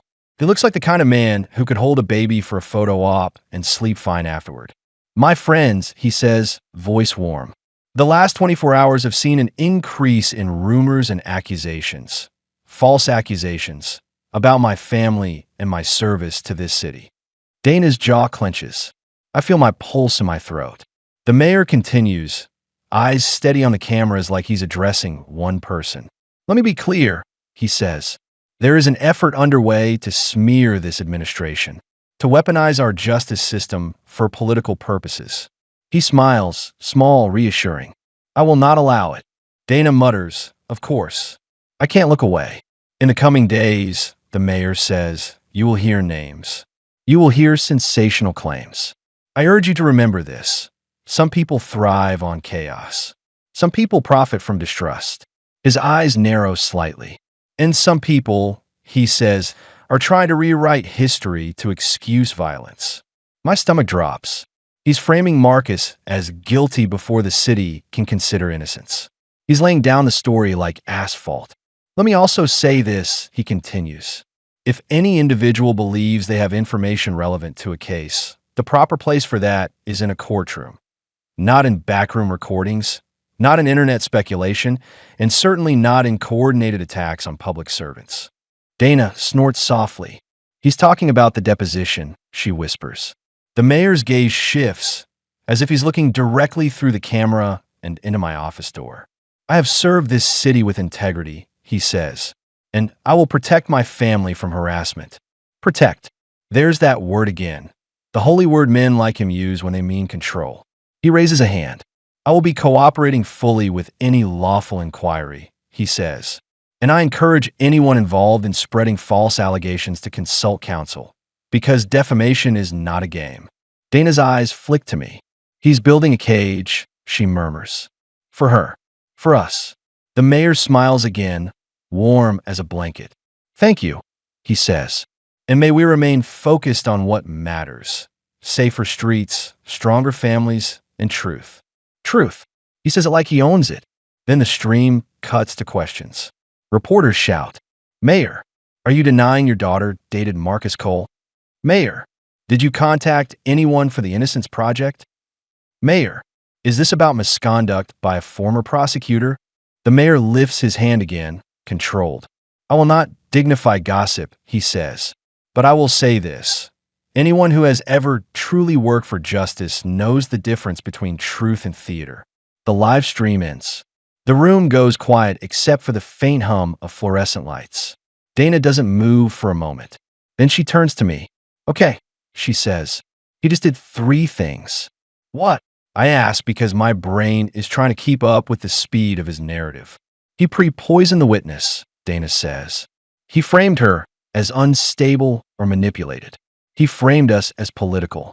And he told his machine to start digging. My phone buzzes again. Unknown number. I don't even have to open it to feel what it is. Dana watches my face. That's him, she asks. I nod. My fingers are cold when I unlock the screen. A photo message. A picture of a legal pad. My handwriting. A page from 10 years ago. Trial prep notes. Across the top, in thick black marker, someone has written. Stone's plan under it. One line is circled, cruelly highlighted. No alibi equals no mercy. My stomach turns. I hear Evelyn's voice in my head. He doesn't have to say it out loud. Dana's face hardens when she sees the photo. He has your discovery, she says. Or he has access to someone who does. I never gave him the file. I whisper. Dana's eyes don't soften. Then someone did, she says. I stare at the screen. The past isn't just haunting me. It's being used. Dana leans in, voice low. Julian, she says, if he releases those notes before we release the truth, you won't look like a repentant prosecutor. I swallow. You'll look like a man rewriting history because he got caught, she finishes. A cold clarity settles in my chest. So what do? I ask. Dana's eyes lock onto mine. We move first, she says. For real this time. Chapter 15, The Decision. Dana calls the court reporter. Puts him on speaker. How fast, she asks. The reporter's voice is apologetic but firm. I can have a certified rough in 2 hours. Full certified by end of day. Dana closes her eyes for a beat. 2 hours is a lifetime, she says. She hangs up. Naomi texts an update. He is safe. Leaving downtown. Phone off. We'll call from secure line. Dana exhales one tight breath. Then she looks at me again. You said you'd burn the story he lives on, she says. Tell me what that means. I sit down at the counsel table because my legs suddenly feel like they belong to someone else. It means I stop letting him control the narrative, I say. Dana nods once. Then you have 2 options, she says. Option 1, stay quiet, file clean, hope the judge moves fast. Option 2, go public, control public, so he can't isolate Evelyn as the lone liar. I stare at the circled note on my screen. No alibi equals no mercy. 10 years ago, I wrote it because it worked, because it was a slogan for a win. I look up at Dana. If I go public, I say, he'll come after her harder. Dana's eyes don't blink. If you don't, she says, he'll come after her anyway. But she'll be alone. The room feels too bright. I think of Evelyn's trembling hands around the photo. I think of Marcus's handwriting. And I think of the first line I recorded. I knew he wasn't at the store. I reach into my bag and pull out my own recorder, the little one I've been using like a confession booth. Dana watches it. What are you doing? She asks. I slide it across the table toward her. I'm making a statement.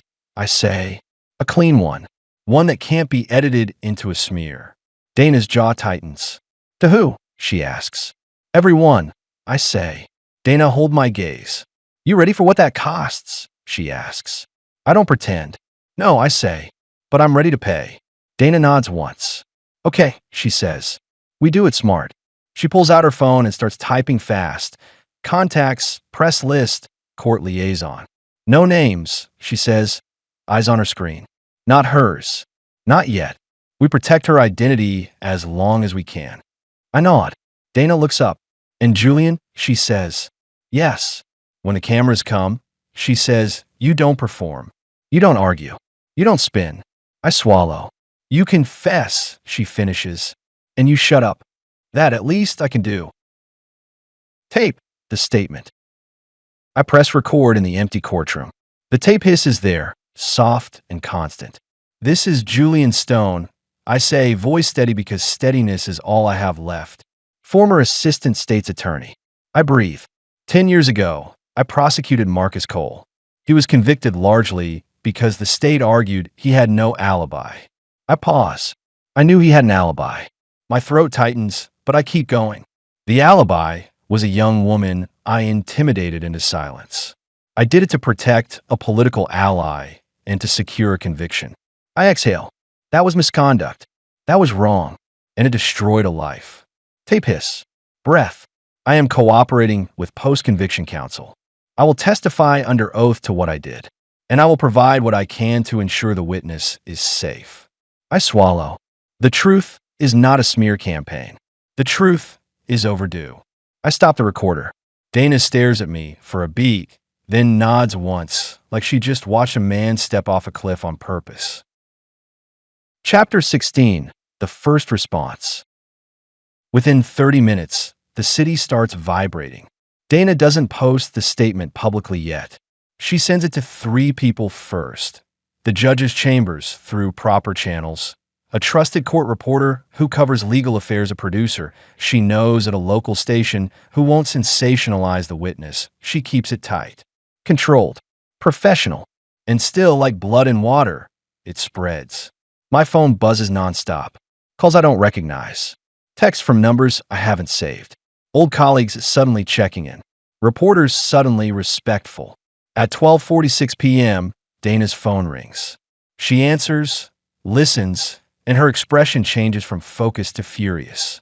She hangs up and looks at me. He's going to release your notes, she says. When? I ask, though my body already knows. Today, she says. Within the hour. My mouth goes dry. Dana paces once, then stops. Okay, she says. We pivot again. To what? I ask. Dana's eyes harden. To proof, she says. Not your remorse. Not his denial. Proof. I swallow. The photo, I whisper. And the phone, she says. And the friend. And anything else the witness kept. She looks at me sharply.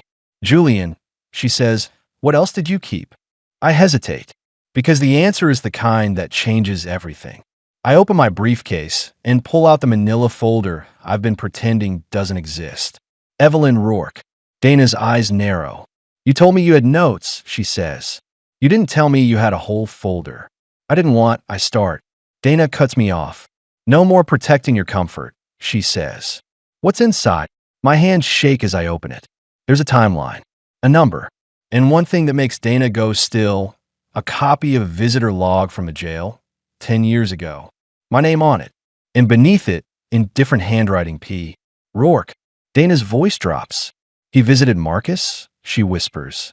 I stare at the paper as if it might rearrange itself into something less deadly. I never knew, I say. Dana looks up, eyes sharp. You're telling me the mayor, she says, went to the jail after the arrest, while his daughter was secretly dating the suspect. And you never put that on record? I didn't have it then, I say.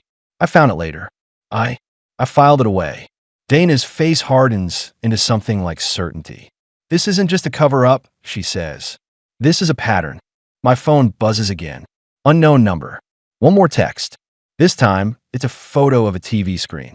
A local station's teaser graphic. Scandal rocks City Hall. Former prosecutor under fire, and under it, in bold. I.S. Julian Stone, lying T.O. Save himself? Dana exhales slowly. He's doing exactly what we knew he'd do, she says. He's turning you into the villain so the witness stays silent. I stare at the graphic, and I realize the mayor's strategy is simple. If he can make me untrustworthy, he can make Evelyn unthinkable. Dana taps the visitor log with her finger. So we give them something they can't spin, she says. We give them a question the mayor has to answer. I swallow. What question? I ask. Dana looks at me, eyes cold and steady. Why was Patrick Roark at the jail? She says. And what did he say to Marcus Cole? At 1:19 p.m., Naomi calls from a secure line. Dana answers on speaker. Naomi's voice is tight. Evelyn's gone, she says. My blood turns to ice.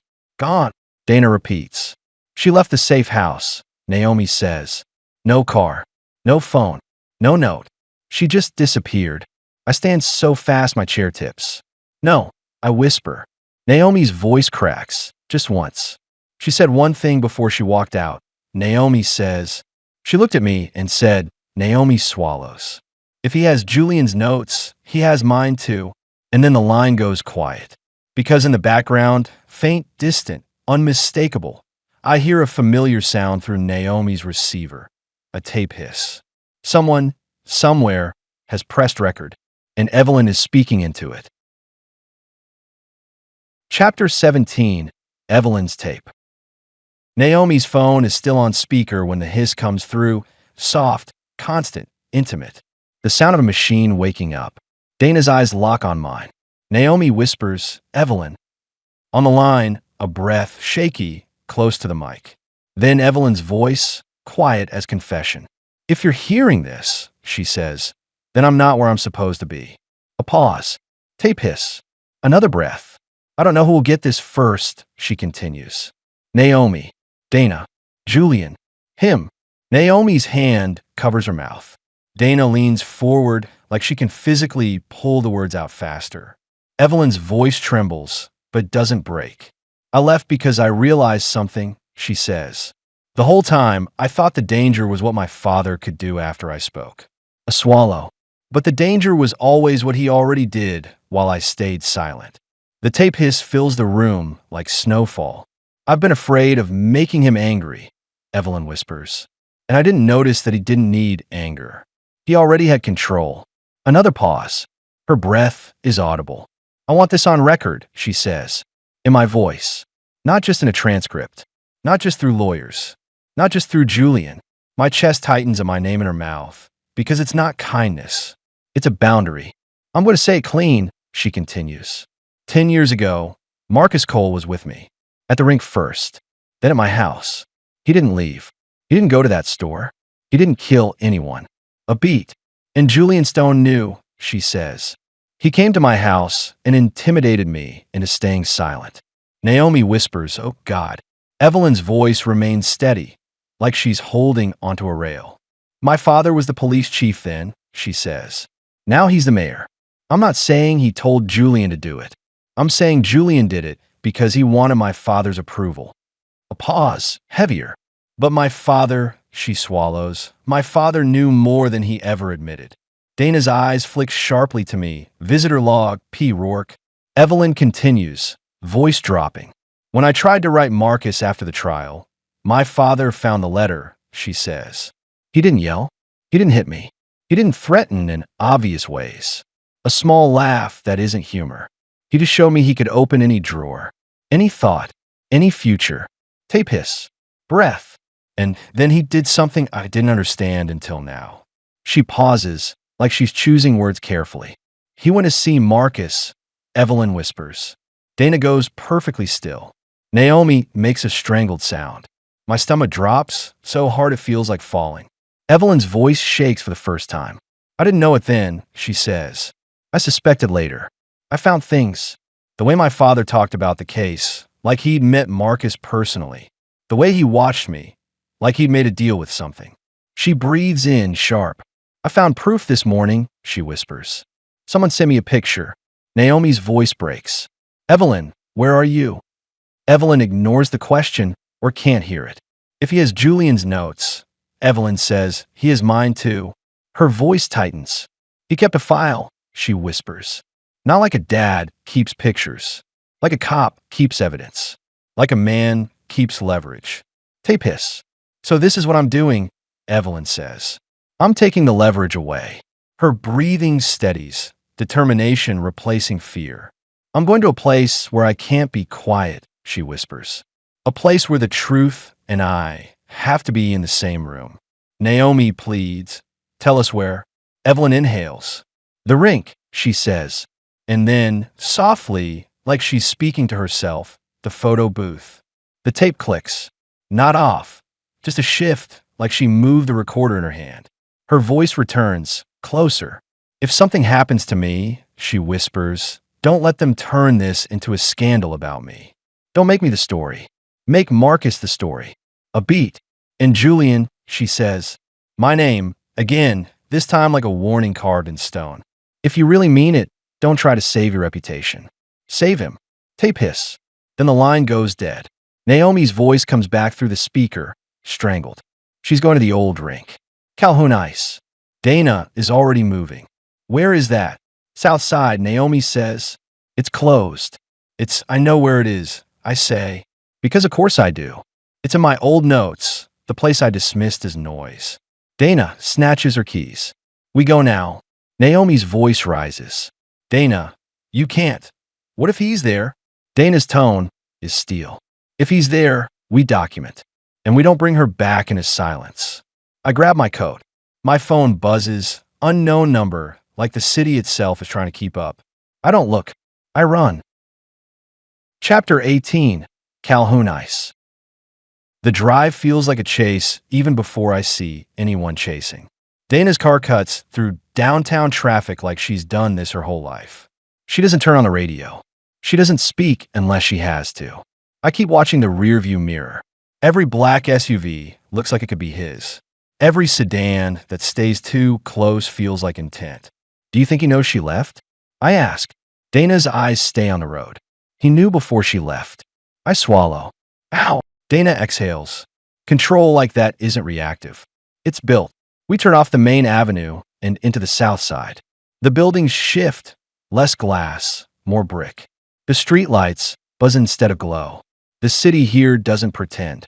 Calhoun Ice appears at the end of a block like a tired animal. A squat building with a faded mural of skaters along the wall. Smiling faces from a decade ago, frozen in bright colors over cracked paint. The parking lot is mostly empty. Mostly. One car sits near the side entrance. A dark sedan. Dana slows. Is that her? She whispers. My stomach tightens. I don't know, I say. Dana doesn't park in the lot. She pulls onto the street across from the building and kills the engine. We sit for a beat, both breathing too quietly. Then I see movement. A figure near the side door. Female, hair pinned back, coat too thin for January. Evelyn. She's holding something in her hands. Small. Rectangular. A recorder. Dana's hand grips the steering wheel. She's alive, she whispers. I exhale, one breath I didn't realize I've been holding for 10 years. Then another shadow moves behind the glass of the side entrance. A second figure. Tall. Broad shoulders. Even from across the street, I recognize the shape of him. Patrick Roark. The mayor. My blood goes cold. Dana sees him too. Of course, she murmurs. Evelyn doesn't seem to see him yet. She's focused on the door. On the act of entering, like crossing that threshold, is the whole battle. Dana reaches for her phone. No, I say quickly. Not yet. Dana's eyes snap to me. Julian, if you call police, I whisper, you don't know who shows up. Dana's jaw tightens. She hates it, but she knows it's true. Across the street, Evelyn pushes the door open. The mayor steps forward inside, close enough that the glass catches his reflection over hers, like he's already overlaid himself on her life. Evelyn freezes. Even from here, I can see it, the way her shoulders lock, the way her whole body remembers fear. The mayor speaks, too far to hear, but his mouth moves in calm, measured syllables. Evelyn shakes her head once, sharply. Then she does something that surprises me. She lifts the recorder, and she presses it toward him, like an offering, like a weapon. Dana's voice is a whisper. She's making him talk on tape. My heart hammers. The mayor pauses. He looks at the recorder. Then he smiles, slow, confident. And he steps aside, letting her pass, letting her enter. Not stopping her, because stopping her would be loud. He follows her in. Dana's hand flies to the door handle. We go. Wait, I say. What? She snaps low. He's with her. He wants an audience, I whisper. He wants witnesses he can control. Dana's eyes blaze. You want to do what, Watch? I shake my head. We go in, I say, but not like heroes. Like evidence. Dana exhales hard. Then she nods once. We get out. Cross the street. The cold bites my face like punishment. At the side entrance, the door is slightly ajar, as if someone wanted it to look accidental. Dana leans in, listening. Nothing. Just the distant hum of an empty building. We step inside. The air smells like old rubber mats and stale popcorn. The lobby is dim. Posters on the wall advertise skating lessons from years ago, curling at the corners. And there, down the hallway, is the glow of the rink itself. White ice reflecting faint light like a blank page. We follow it. Quiet. Careful. At the rink doors, we stop. Through the small window, I see them on the ice. Evelyn stands near the boards, not wearing skates, just boots on rubber matting at the edge. The mayor stands a few feet away, hands in his coat pockets like this is a casual conversation. Between them is the photo booth, ancient, tucked near the vending machines. Evelyn holds the recorder at chest height. Her posture is rigid, but her chin is lifted. The mayor's face is calm. He's saying something. Evelyn flinches. Then she speaks, louder than I expected, voice echoing faintly across the empty rink. I can't hear the words through the glass, but I can hear the tone. It's not pleading. It's demanding. Dana's eyes widen. She's confronting him, she whispers. I push the rink door open slowly. The hinges creak, old metal complaining. The sound carries. The mayor's head turns. His eyes lock onto mine immediately, like he knew exactly where I'd be standing. He smiles. Not friendly. Satisfied. Evelyn turns too. Her face crumples in relief for half a second, then hardens, like she remembers she can't afford to lean on anyone. Dana steps in beside me, steady. The mayor's voice cuts through the cold air like a knife wrapped in velvet. Well, he says, the whole cast is here. Evelyn's hand trembles on the recorder. Dad, she says, and the word is not warm. Say it again. On tape. The mayor's eyes flick to the recorder, then back to Evelyn. Evelyn, he says gently, this is unnecessary. Evelyn laughs once, bitter. Marcus Cole is unnecessary? She asks. The mayor's expression tightens, just a fraction. That boy, he says, made choices. Evelyn steps forward. No, she says, voice rising. You made choices. Julian made choices. I made choices. Marcus just paid. Dana's voice is calm, but sharp. Mayor Roark, we're not here for a private family conversation. We're here because there's an active post-conviction review and sworn testimony. The mayor raises a hand, smiling, as if he's calming a room. Of course, he says. I respect the process. Then he looks at me. And I respect a man trying to reinvent himself, he adds. My jaw tightens. Evelyn's voice cracks. Tell them you went to the jail. The mayor's gaze slides back to her. He doesn't deny it. He doesn't confirm it. He does something worse. He tilts his head slightly, like he's remembering a harmless errand. I had a responsibility, he says. Evelyn's eyes blaze. To threaten him? The mayor's smile is faint. I didn't threaten anyone, he says smoothly. I spoke. Evelyn thrusts the recorder closer. Then say what you spoke. The mayor's eyes flash, annoyance, brief and real. Then his calm returns, polished. You're spiraling, he says softly. This is what people do when they feel guilty. Evelyn's breath catches. Dana's voice cuts in. Don't do that. The mayor's eyes shift to Dana, amused. Don't do what, he asks. Don't rewrite her feelings into your narrative, Dana says. Not here. The mayor chuckles lightly. You lawyers, he says, affectionate. Always so dramatic. Then he looks at Evelyn again, and his voice becomes almost tender. Sweetheart, he says, you have a family. You have children. You have a life. Evelyn's eyes fill. Yes, she whispers. And Marcus has a cell. The mayor steps closer. Not fast, not threatening. Just close enough to remind her how small she used to be under his shadow. You think you're saving him, he murmurs. But you're ruining yourself. Evelyn's hand shakes violently now.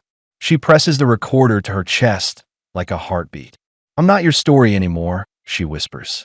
The mayor's expression shifts, something sharp under the smile. Then he glances at me.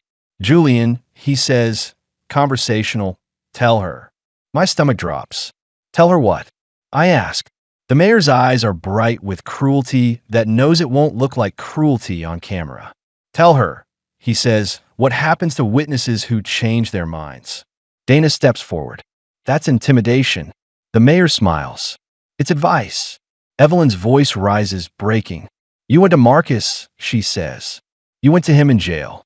The mayor sighs as if bored. Yes, he says. The word hits the air like a slap. My pulse spikes. Dana's eyes snap to him. Mayor, but Evelyn is already speaking, voice shaking but loud now, echoing off empty seats. What did you say? She demands. What did you say to him? The mayor's gaze stays on Evelyn, and his voice drops, soft, intimate, deadly. I told him, he says, to forget you. Evelyn's face goes white. The rink seems to tilt. The mayor continues, calm as snowfall. I told him, he says, that if he loved you, he would disappear from your life. Evelyn makes a sound, half sob, half fury. You, she chokes. You took him from me. The mayor's eyes flick, impatient now. I saved you, he says. Evelyn laughs, a broken sound. You saved your career, she spits. The mayor's jaw tightens. And for the first time, he lets something real show. You have no idea, he says, voice low, what I protected you from. Evelyn steps forward, tears streaming, recorder still up. Say it, she demands. Say what you did. Say what you threatened. The mayor looks at the recorder. Then, slowly, he looks at me and Dana, like he's deciding how much truth to permit. And then he smiles. A small, satisfied smile. Because he knows something we don't. You want a confession? He says softly. He reaches into his coat pocket, pulls out a phone, holds it up. And you think you're the only one recording? He asks. Dana's face hardens. Evelyn freezes. My blood turns to ice. The mayor taps his screen, still smiling. Hello, Julian, he says in his phone, eyes locked on mine. Remember your notes? He turns the phone slightly so we can see. On his screen, live video. A little red dot. Rec. He's been recording us. All of us. In this room. In this moment. And he's about to decide which part of the truth the city gets. Tape tag, Julian whispered later. That's the thing about men like him, my voice says over tape hiss. They don't fear the truth. A pause. They fear losing control of the version. The mayor lowers his phone slightly, still recording, still smiling. Then he says, soft enough to sound like kindness, loud enough to echo, Evelyn, he murmurs, tell them what you did after Marcus was convicted. Evelyn stares at him, horrified. I didn't, she whispers. The mayor's eyes glitter. You did, he says. And I have that too. Dana's voice is razor calm. What is he talking about? Evelyn's mouth trembles. And I realize, cold and sick, that the mayor isn't just threatening her. He's setting up the next story, one that makes Marcus guilty again by making Evelyn look complicit. Chapter 19, The Snippet. The mayor's phone stays up like a little black mirror, the red rec dot pulsing. He smiles at Evelyn the way a man smiles when he's holding the leash and pretending it's a ribbon. Evelyn, he repeats softly, tell them what you did after Marcus was convicted. Evelyn's lips part. Nothing comes out. Dana's voice is razor calm. Mayor Roark, you're recording in a matter tied to an active post-conviction review. Preserve that file. Do not edit it. The mayor's smile widens, almost amused. Dana, he says, you're adorable. You think I don't know the rules. He looks at me again. Julian knows the rules, he adds. He just chooses when they apply. My jaw tightens. Evelyn's hands tremble around her recorder, knuckles white. I didn't do anything, she whispers. The mayor's expression becomes tender in the way poison can look like honey. You did, he says. And you cried when you said it. Remember? Evelyn flinches like she's been struck by a memory she didn't invite. Dana steps closer, careful not to startle Evelyn. Mayor, Dana says, you're implying you have a recording of your daughter saying something damaging. The mayor shrugs, casual. I have a recording of the truth, he says. Evelyn's voice breaks. You don't have truth. You have pieces. The mayor tilts his head. Pieces are all the public needs, he replies. They don't listen to whole stories. They listen to headlines. He taps his phone screen once, still recording. Tell them, he says gently, what you told me after the verdict. Evelyn shakes her head, tears gathering. I was devastated, she whispers. I was grieving. The mayor interrupts softly, almost kindly. You told me you made it up, he says. You told me you weren't with him. Evelyn's breath catches. No, she says. No, I never. The mayor's smile sharpens. You did, he says. And I have it. Dana's voice drops lower. When was this recording made? The mayor's eyes flick to her, amused. After, he says. After the trial. After we cleaned up the mess. My stomach turns. Evelyn's face goes pale. He watches her carefully, then adds, like he's offering her a lifeline. You can still be my daughter, he says. You can still come home. You can still put this down and let the grown-ups handle it. Evelyn's grip tightens on her recorder. I am 34, she whispers. The mayor's smile doesn't move. You're my child, he replies. That word, child, lands like a collar. I step forward, not toward Evelyn, but toward the mayor, toward the phone. Keep recording, I say. The mayor's eyebrows lift. Excuse me. Keep recording. I repeat, calm, deliberate. Do not stop. Dana's eyes snap to me, warning and curiosity at once. The mayor chuckles. You want to perform for my camera now? No, I say. I want an unbroken record. His smile tightens. Of what? I look straight into his lens. Of you, I say, using a manipulated snippet to silence a witness. Evelyn inhales sharply. The mayor's expression stays smooth, but his eyes sharpen. You're making accusations, he says. I'm making questions, I reply. And then, without raising my voice, without drama, I slip into the old cadence my body knows like a heartbeat. Short, clean, one step at a time. Mayor Roark, I say, you said you have a recording of Evelyn saying she made it up. Correct. The mayor smiles. Correct. You made that recording yourself? I ask. Yes. You initiated it. I ask. He hesitates a fraction. I was her father, he says. I was helping her. That's not my question, I say calmly. You initiated the recording? His jaw tightens. Yes. Was her attorney present? I ask. The mayor laughs lightly. Of course not. Was any independent witness present? I ask. No, he says, patience thinning. Why would there be? Was she in distress? I ask. Evelyn flinches again, like the question itself reveals something. The mayor's voice turns sweet. She was emotional, he says, like anyone would be. Was she crying? I ask. He smiles. Yes. Did you tell her, I ask, that speaking the truth would ruin the family? Evelyn's breath stutters. Dana's eyes go hard. The mayor's smile falters, just a hair.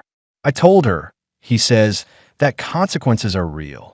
Did you tell her, I continue, that Marcus would disappear from her life if he loved her? Evelyn's face crumples. The mayor's eyes flash. That's not, he begins. Yes or no? I say, gentle but immovable. The mayor's smile returns, forced now. Yes, he says, and his voice is tight. I told him to forget her, because he was poison. Evelyn makes a sound, small and wounded. And then, I say, you recorded your daughter while she was crying. Dana's voice cuts in, sharp. Mayor, did you ever disclose that recording to the prosecution? To the court? To any investigator? The mayor turns slightly toward Dana, annoyed. That recording is family, he says. Dana's tone is ice.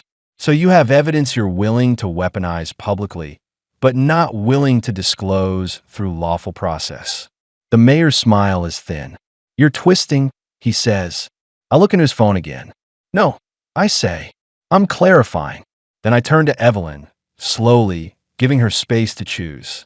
Evelyn, I say softly, is what he just said true? Her breath shakes. He recorded me, she whispers. While you were crying? I ask gently. Yes, she says. And did you tell him you made it up? I ask. Evelyn's eyes squeeze shut. For a second, I think she's going to fall apart. Then she opens her eyes and looks straight at her father.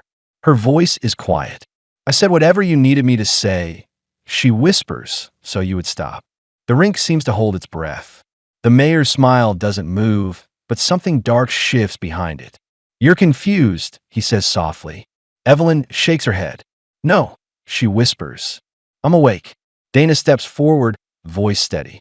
Mayor Roark, she says, if you release a selectively edited recording of your daughter made under distress, we will file an emergency protective order and seek sanctions for witness intimidation. The mayor's eyes glitter. You could try, he says. Then he looks at Evelyn, voice dropping to that intimate, deadly calm. I gave you a life, he murmurs. Don't make me take it apart. Evelyn's hands tremble violently now, and she does the bravest thing I've seen in 10 years. She lifts her recorder higher, and she presses record again. A tiny red light appears on her device. Say that again, she whispers. On mine. The mayor freezes. For the first time, he hesitates, because he can control his file. He can't control hers. Chapter 20, Evidence. Dana's phone is out now, too. Camera on, held steady at her chest like a shield. Mayor, Dana says, we are documenting this encounter. The mayor's gaze flicks to Dana's phone, then back to Evelyn's recorder. He smiles, but it doesn't reach his eyes. You want me to be the villain, he says softly. Fine, I'll be the villain in your little story. He steps closer to Evelyn, not touching her, not overtly threatening, just close enough to remind her what closeness used to mean. Evelyn, he says, turn it off. Evelyn's voice shakes, but she doesn't lower it. No, she whispers. The mayor's eyes harden. I am your father, he says. Evelyn's jaw tightens. And Marcus was a person, she says. The mayor's breath flares. Anger, brief and real. Then his calm returns, polished. Julian, he says, turning slightly. Do you want to see it? My stomach clenches. The recording, he clarifies. The one where she admits she lied. Evelyn flinches. Dana's voice is sharp. Do not show it to us on your personal device. Produce it through counsel. The mayor ignores her. He holds his phone out toward me like a temptation. You used to love evidence, he says. I don't reach for it. I keep my hands open at my sides, empty, visible. Keep it, I say. The mayor's smile tightens. Scared? No, I say. I just don't trust you not to edit what you show. For a moment, the mayor's eyes narrow, offended not because I accused him, but because I saw him. Then he chuckles. You've learned, he says. Late. He drops his phone back to his side and looks at Evelyn again. His voice turns soft. If you keep doing this, he says, you will lose everything. Evelyn's eyes shine. Then I'll lose it, she whispers. But I'm done losing Marcus for you. The mayor's smile vanishes completely. A sound echoes from the lobby, doors opening. Footsteps. Not hurried. Purposeful. Dana's head turns slightly. You brought people, she says. The mayor doesn't deny it. He keeps his gaze on Evelyn, voice low. I brought help, he says. Because you're not well. Evelyn shakes her head. Don't you dare. Footsteps get closer. Two men appear at the rink entrance. Plain clothes, earpieces, the posture of men who think they're invisible because they aren't in uniform. City security. Or worse. Dana lifts her phone higher. State your names, she calls, loud enough for the microphone. They pause. The taller one steps forward. Ma'am, he says calm, you're trespassing. This building is closed. Dana's voice is steady. We're here with a witness in an active legal matter. Any attempt to detain or intimidate her will be documented and filed. The man's eyes flick to the mayor, then back. We're just trying to escort folks out, he says. Evelyn's breathing goes shallow again. Her body remembers being guided. The mayor steps closer to her, gentle voice returning like a blanket. Come on, he murmurs. Let's go home. Evelyn backs up one step, only one. No, she whispers. The mayor's eyes flash. Evelyn, he says, and the calm is cracking. You're embarrassing yourself. Evelyn's voice rises, shaking but loud. I'm embarrassing you, she says. The men by the door shift, uncertain. Dana speaks quickly, low to me. We need her out, she murmurs. Now. I nod. I turn to Evelyn, careful, and I do the only thing that has worked so far. I give her a choice. Evelyn, I say softly, do you want to leave with us? Her eyes flick to Dana, then to me, then, horribly, to her father. The mayor smiles slow. Sweetheart, he says, I'm your safest option. Evelyn swallows hard. Then she looks at Dana's phone, at the red dot, at the fact that someone besides her father is seeing her whole. Her voice is a whisper. Yes, she says. I want to leave. The mayor's smile dies. Dana moves first, steadily, not rushing, placing herself slightly between Evelyn and her father without touching either of them. We're leaving, Dana says firm. Do not follow. The taller man steps forward. Ma'am, Dana's voice cuts like a gavel. Step back. He hesitates. Because he can't touch an attorney on camera without consequences. Because he can't touch a witness without creating a record. Because the world is suddenly watching, even if only through our little red dots. We walk, slow, controlled, toward the exit. Evelyn doesn't run. She doesn't crumble. She keeps her recorder up the whole time. The mayor follows 2 paces behind, close enough to haunt, not close enough to be caught. As we reach the lobby, he speaks softly, so softly it's almost tender. You can't protect her forever, he says to Dana. Dana doesn't look back. We don't have to, she replies. We just have to protect her long enough. The mayor's voice shifts, aimed at me now. And you, he murmurs, are already dead in this city. I keep walking, because for the first time, I don't need the city to believe I'm alive. I just need Marcus to get free. Tape, the version. That night, my recorder captures my voice like a bruise. He tried to hand me a snippet. I whisper, a piece of her pain, sharpened into a weapon. A pause. And for a second, I wanted to grab it, to control it, to fight on his turf. Tape hiss. But the only way to beat a man like that, I say, is to refuse his version of the game. Another pause. So we kept recording. We get Evelyn into Dana's car. Doors locked. Engine on. Evelyn's hands shake so badly she can barely hold her recorder. Dana turns to her, voice gentle. Evelyn, she says, what exactly did he record back then? What did he make you say? Evelyn's throat works. She whispers. I told him. She closes her eyes, tears sliding down. I told him Marcus asked me to lie, she says. My stomach drops. Evelyn's voice cracks. He made me say Marcus begged me to be his alibi, she whispers. He made me say I was trying to save him because I loved him. Dana's face goes still, lawyer brain calculating the damage of a coerced confession. And then, Evelyn whispers, he said, she swallows. He said, good. Now if you ever speak, I'll play this and everyone will hate you. My blood turns cold. Dana exhales slowly. Okay, she says. Then we don't let him play it first. Evelyn looks up, terrified. Ow, she whispers. Dana's eyes meet mine in the rearview mirror. We release our record, she says. The unbroken one. And my phone buzzes. Again, unknown number. This time it's a link. Dana doesn't need to click it to know, but she does. And her face goes hard. He posted, she says. I lean forward, my throat tight. On the mayor's official social feed, a video clip. Evelyn's voice, 10 years younger, crying, saying words she didn't mean. And the caption, my daughter confirms, she lied. The city has his version. Now we have to fight for hers. Chapter 21, Counter-Release. Dana doesn't curse. She just goes very still, which is worse, because it means her mind has clicked into the part that doesn't waste energy on emotion. Evelyn stares at the mayor's post on Dana's phone like it's a wound. That's my voice, she whispers. Yes, Dana says, but it's not your truth. Evelyn's hands shake around her recorder. Everyone will believe him. Dana's eyes meet hers in the rearview mirror. Then we give them something louder than belief, Dana says. We give them process. She turns the car toward downtown, but not City Hall. Where are we going? I ask. To my office, Dana says. We're not improvising on the sidewalk. We're building a release that survives lawyers. Evelyn's throat tightens. I can't be on TV. You won't be, Naomi says suddenly, her voice tight coming through speakerphone. Dana must have called her without us noticing. Naomi continues. Evelyn, listen to me. You do not go live. You do not respond emotionally. You let them respond to what's recorded. Evelyn's eyes close, tears slipping down. He's going to ruin me. Naomi's voice softens. just enough to land. He's trying, she says. But he made a mistake. What mistake? Evelyn whispers.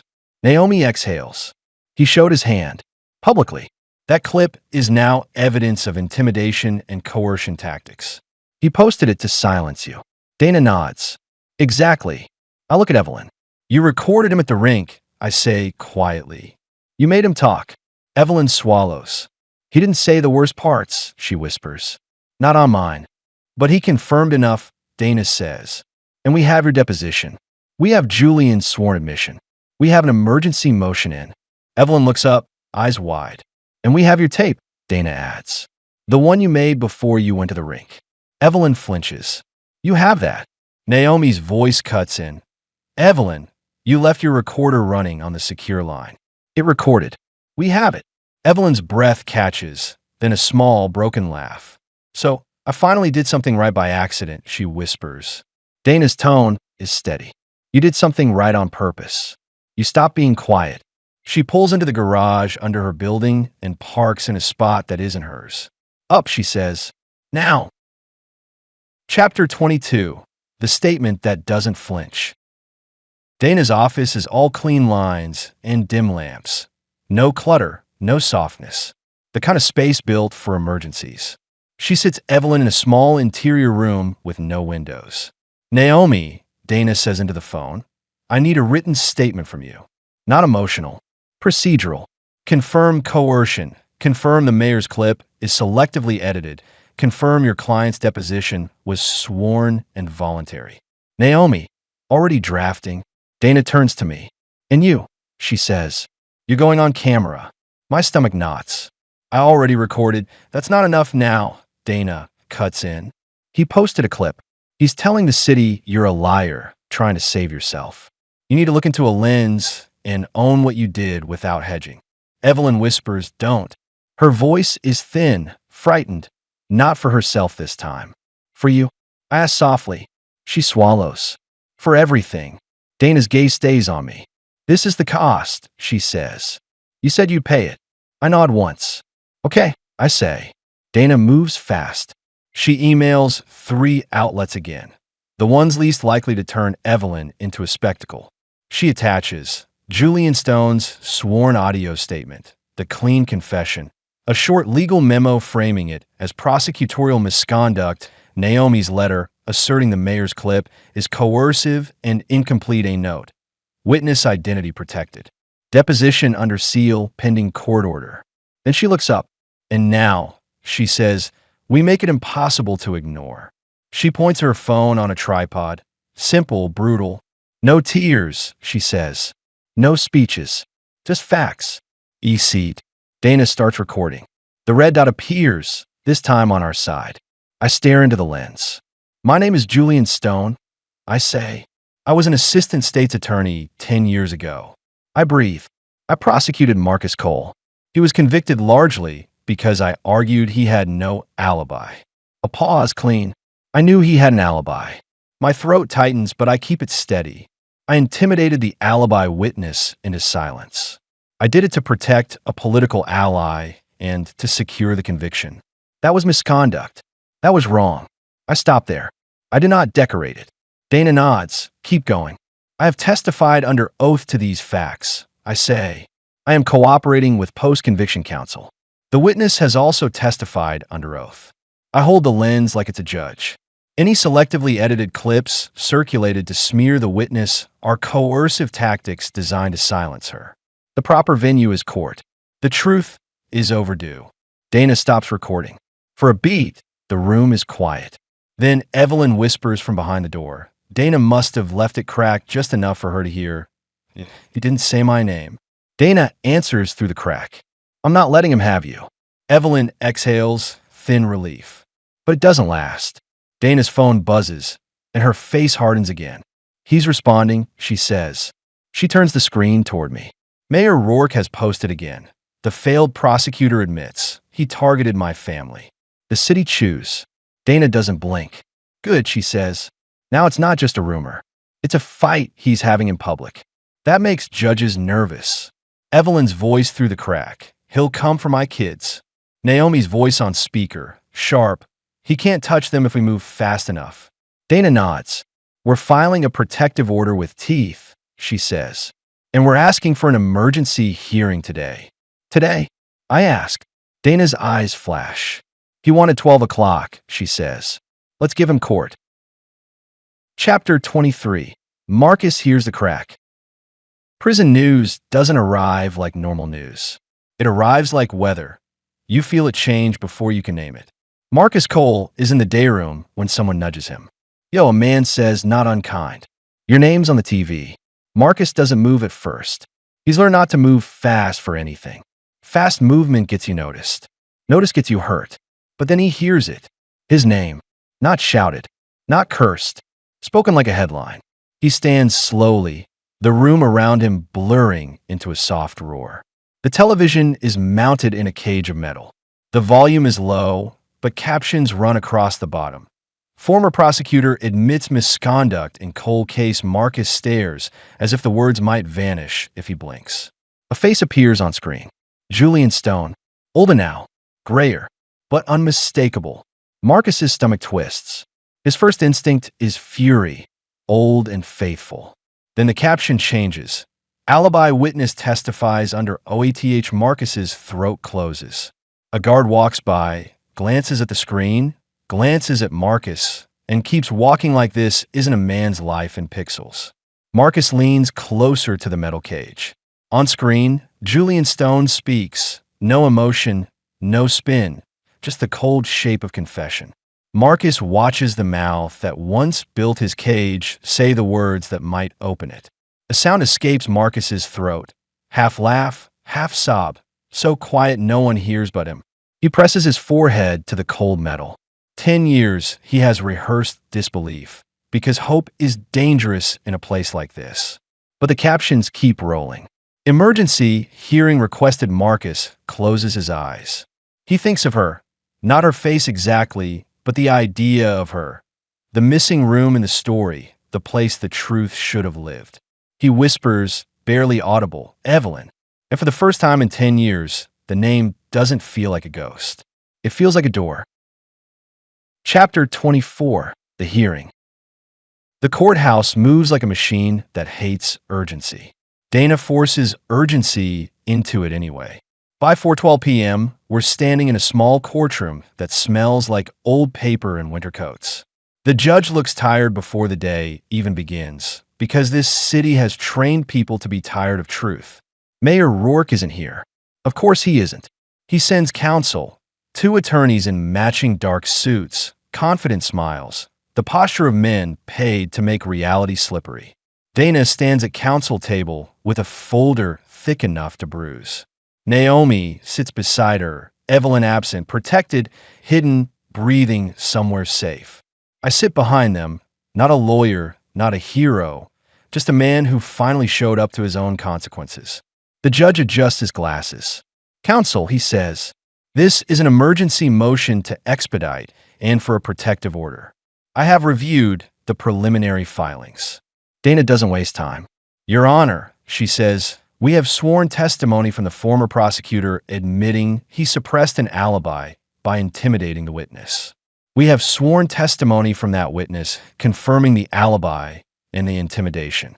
And we have contemporaneous evidence of ongoing coercion, including a selectively edited recording posted by a sitting mayor to discredit and silence the witness.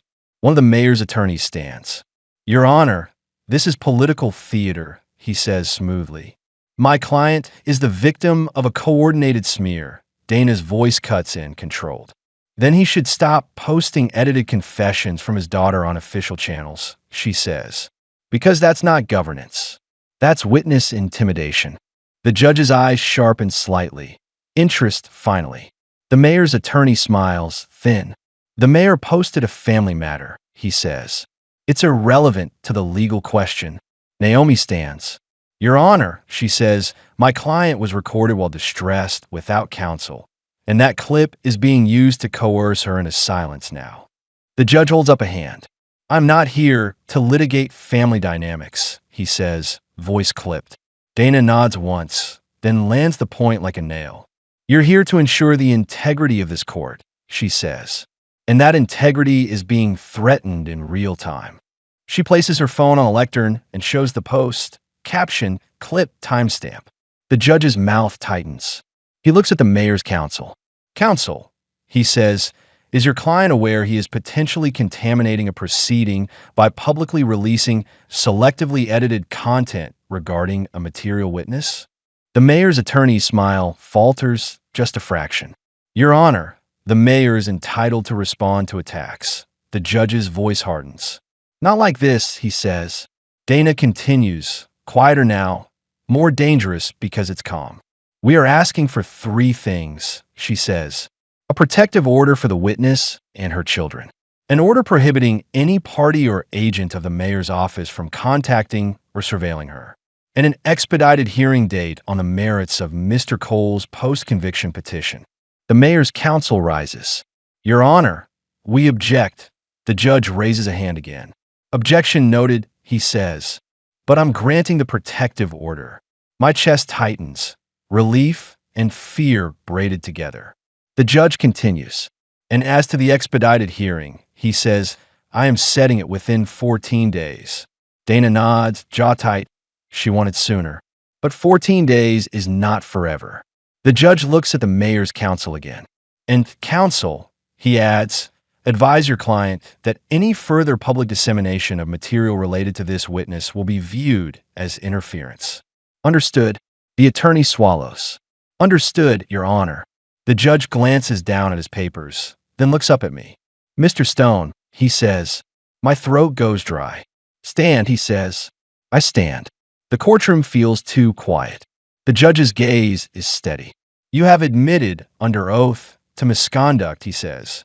There will be consequences. Yes, I say. He nods once, not unkind. But there may also be repair, he says. Then he looks back to counsel. Court is adjourned. The gavel cracks like a small thunderclap. Tape, the first order. That night, my recorder catches my voice with a strange softness. A judge signed a piece of paper, I whisper. And for the first time, it felt like something in this city moved toward justice instead of away from it. A pause. But paper isn't protection, I add. Tape hiss. It's only a promise that someone might answer the phone when you call. We leave the courthouse through a side door. Dana's phone buzzes again. News alert. She reads it, and her face hardens into something almost cold. What? I ask. She turns the screen toward me. Breaking. Mayor Roark announces special investigation into prosecutorial misconduct and corruption. Names Julian Stone. Dana's voice is flat. He's not retreating, she says. He's counterattacking. Naomi's jaw tightens. Evelyn's protective order is ink on paper, and the mayor just created a weapon with a title. Dana looks at me, eyes steady. Julian, she says, he's going to try to arrest the truth. And my phone buzzes. One text, unknown number. 2 weeks is a long time to disappear. Chapter 25, Day 1 of 14, The Task Force. The mayor calls it a special investigation because that sounds like accountability. In practice, it's a net. By the time Dana drops me back in my office, the city has already put a name to the thing it's doing. Stone Task Force. It's in the headlines, in the cheer-ins, in the way people say my name now.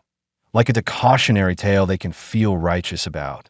Dana stands in my doorway, coat still on, eyes tired but sharp. Listen to me, she says. Your phone is evidence now. Your email is evidence. Your trash is evidence. I swallow. I know. No, she snaps softly. You knew how to do this to other people. Now you're going to feel what it's like. She hands me a burner phone. Use this for me and Naomi only, she says. No one else. I take it. The plastic feels too light to matter. It matters anyway. Dana turns to leave, then stops. And Julian? Yes. If anyone approaches you, police, investigators, friendly colleagues, do not talk, she says. Not one sentence. They'll stitch it into a rope. I nod. Dana's eyes soften a fraction. You did the right thing, she says like it hurts to say it. Then her face hardens again. But right things still get you killed in this city, she adds. And she's gone. I lock my door. I open the file drawer. The sticky note is still there in my handwriting. Keep her quiet. Protect Roark. I stare at it until my eyes burn. Then I hear it. A soft click outside my office. Not the door. Something smaller. A camera. Someone is taking a picture of my nameplate. My stomach drops. I don't move. I don't open the door. I press record. Tape. Day 1. Day 1. I whisper into the recorder. Tape hiss. My breath too loud. This is how they start, I say. Not with an arrest. With attention. A pause. Attention is the first hand on your throat. Another pause. And the mayor? He's very good with his hands. I stop the tape. Then my burner phone buzzes. Dana, we have a lead. Kira, do you remember her last name? My chest tightens. Kira, the friend who knew. The friend Evelyn told, back when truth still had somewhere to sit. I type back with shaking thumbs. No, but I can find it. Give me 1 hour. Dana replies instantly. Make it 15 minutes. They'll find her first. Chapter 26, Day 1. Kira's name. I dig like a man trying to exhume his own conscience. Old case files, old notebooks, old digital folders I labeled with clean, harmless words like coal, misc. My hands move faster than my thoughts. I find the notes I took at the rink lead, dismissed, scribbled, half sure, and then buried in the margins of a page that smells like old paper and arrogance. Kira A. Then a smudge. Then, like the pen hesitated, Kira Avila or Kira Ansel. Not good enough. I open a box on my shelf. Physical artifact from the trial I kept like trophies or warnings. I slide out a yellowing subpoena list, the kind we use to generate and then never follow through on if it didn't help our story. Witness list. Potential witnesses. Persons of interest. And there it is, typed in black ink. Kira ASHBY, friend E. Roark, not called. My stomach turns. Not called, because I didn't want witnesses. I want a gap. I snap a photo with a burner phone and send it to Dana. Me, Kira Ashby. Dana replies, good. We'll find her. You do not.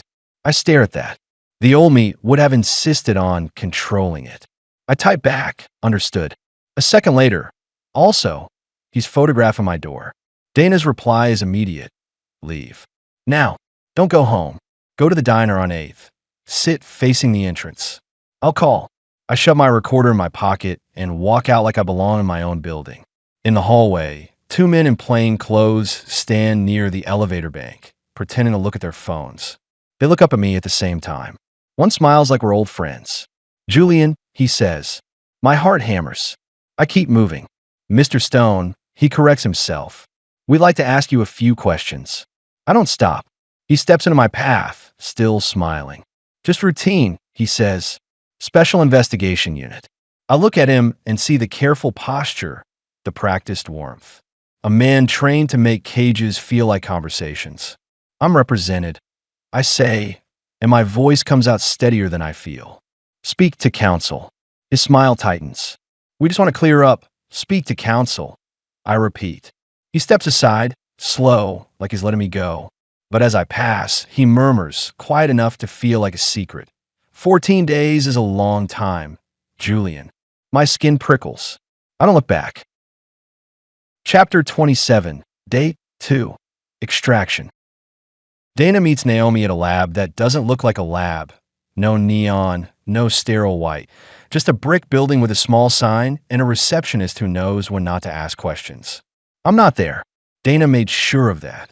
But later, she tells me the details the way you tell someone the weather when they're about to walk into it. The phone is real, she says on the burner line. Old prepaid. Battery swollen.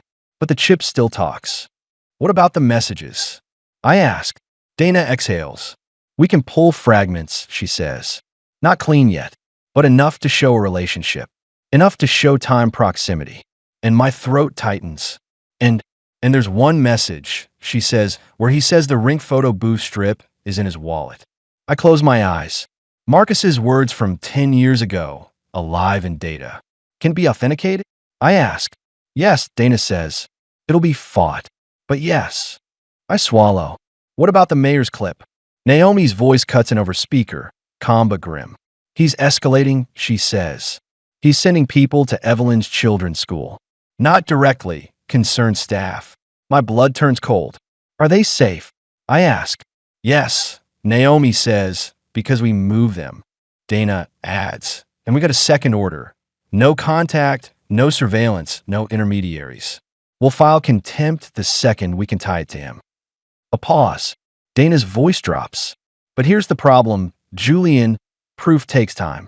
And we have 14 days, I say. No, Dana replies. We have 14 days before the hearing. I hear her inhale. But we have about 48 hours before he manufactured a reason to arrest you or disbar you or make me the story. I finish. Dana's voice is flat. He already did. Tape. They love a fall. They love a fall. I whisper into my recorder at the diner, watching the door. Tape hiss. Spoon clink. The small noises of normal life. They don't want justice, I say. They want a sacrifice. A pause. And I am convenient. Another pause. But I'm not the only target, I add, and my voice tightens. Evelyn is the altar. I stop the tape. And then Dana's name flashes on the burner. I answer. Talk to me, I say. Dana's voice is sharp. Kira Ashby is alive. Relief hits me so hard I almost laugh. Then Dana continues. And she's terrified. My stomach drops. She says the mayor's people contacted her 2 hours ago, Dana says. They told her to remember correctly. Naomi's voice joins tight. And they offer her a job, a grant, a fresh start, bribe wrapped in a ribbon. I grip the phone. Can we get to her? I ask. Dana's reply is immediate. We already did, she says. She agreed to meet tonight. I exhale. Where? I ask. Dana's voice lowers. A public place, she says. Bright. Cameras. Multiple exits. Then she adds the line that makes my blood go cold. And Julian? She wants to see you. I stare at the diner's door, at the strangers coming and going. She can't, I say. Dana doesn't argue. She says she won't talk if you're not there, Dana replies. She wants to look in your face and decide if you're lying again. My throat tightens. Okay, I say quietly. Then I'll be there. Dana pauses. Good, she says. Because if Kira holds, we win the timeline. I whisper. And if she breaks? Dana's voice is steel. Then we fight with what we have, she says. And we stop pretending this city plays fair. Chapter 28, Day 3, The Meeting. The cafe Dana chooses is all glass and light, crowded enough to swallow a conversation. The kind of place where people sit with laptops and pretend they're working while they eavesdrop on strangers' lives. Dana puts me at a table with my back to the wall. Eyes up, she murmurs. Hands visible. Mouth shut unless I tell you otherwise. I nod. Naomi arrives a minute later. Calm face, tight shoulders. She sits on Evelyn's side of the table, even though Evelyn isn't here. A placeholder. A reminder. This is about protecting the witness. Then Kira Ashby walks in. I recognize her immediately, even though I've never met her. Because Evelyn described her once in a note I dismissed. Kira. Loud laugh. Always red lipstick. She doesn't have red lipstick now. She looks like a woman who stopped decorating herself when she realized decoration can be used as a handle. She spots us, hesitates, then approaches like she's walking toward a cliff edge. Dana stands briefly, offers a hand. Kira, she says. Dana Mireles. Kira doesn't shake it. She sits. Her eyes go to me. You, she says. I don't answer. Dana watches Kira carefully. Thank you for coming. Kira's gaze stays on my face like she's trying to read what I've been hiding in it for 10 years. You ruined my friend, Kira says quietly. I swallow. Yes, I say. Kira's eyebrows lift, surprised by the bluntness. I didn't come here to hear you say sorry, she says. I came here because they came to me. Dana's tone stays calm. Who is they? Kira's mouth twists. Men, she says. Polite men. Smiling men. They said they worked for the city. They said the mayor is concerned about me being dragged into nonsense. Dana nods. Did they threaten you? Kira laughs once, bitter. No, she says. They did what you did. Her eyes flick to me. They made it sound like the world would punish me for telling the truth.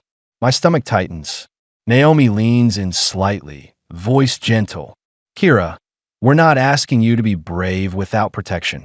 We're asking you to give us facts. Kira's fingers twist her napkin until it frays. I can give you facts, she says. Dana's voice is steady. Okay, start with the night of the crime. Did Evelyn tell you she was with Marcus? Kira nods once. Yes, she says. She texted me. She texted me from the rink. Dana's eyes sharpen. Do you still have that text? Dana asks. Kira's face tightens. It was 10 years ago. Dana nods. Phone's back up. Accounts sync. It's possible. Kira stares at her hands. I didn't save it on purpose, she whispers. I try to forget. Naomi says softly. Sometimes forgetting is how you survive. Kira looks up at Naomi like she's grateful for that sentence. Then Kira's eyes cut back to me hard. But here's what I need, she says.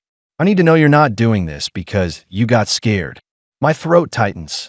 Dana starts. Kira, I lift a hand slightly. Permission to speak. Dana nods once. I look at Kira. I'm doing it because I did it. I say, because I made the choice 10 years ago and Marcus paid for it. I don't get to pretend I'm innocent of that. Kira studies me. And Evelyn? She asks. Where is she? Naomi answers. Safe. Kira's laugh is hollow. No one is safe from him. Dana's eyes narrow. You believe the mayor personally intervened? Kira hesitates. Then she says the thing that turns the cafe's noise into a distant blur. I saw him, she whispers. Dana goes still. When? Dana asks. Kira's voice drops. After the verdict, she says. Outside the courthouse. Evelyn was wrecked. And the chief, Roark, showed up like a shadow. Kira swallows hard. He didn't comfort her, she says. He corrected her. Naomi's voice is calm. What do you mean? Kira's eyes shine. He told her, Kira whispers, that she would never speak Marcus's name again. Dana's voice is very quiet. Did you hear him say that? Kira nods. Yes. Dana exhales slowly. That's witness intimidation, she says. Kira's hands shake. And then, Kira adds, he looked at me. My skin prickles. He looked right at me, she whispers. And I swear to God, he knew I knew. Dana leans forward.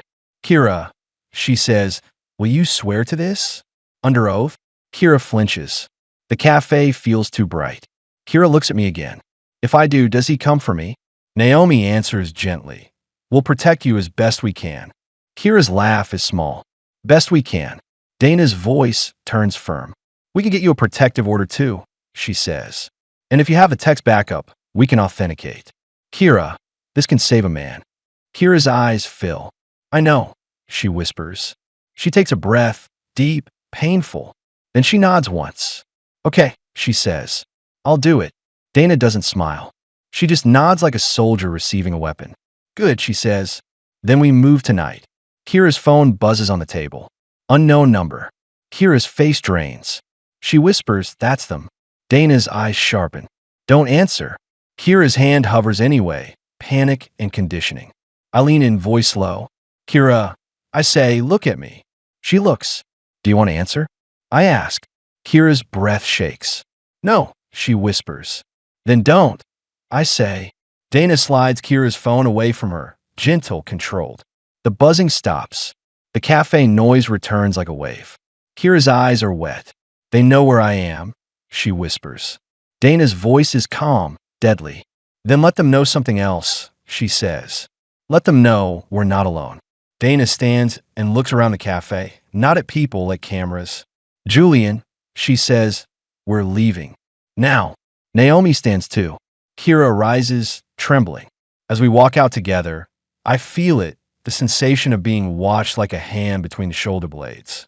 Outside, the night is cold and clean. A dark sedan idles at the curb. Engine running. Windows tinted. Dana's voice is a whisper. Don't look directly, but I do anyway. And through the tint, I see the faint glow of a screen. A red dot. Rec. Kira grips my sleeve, shaking.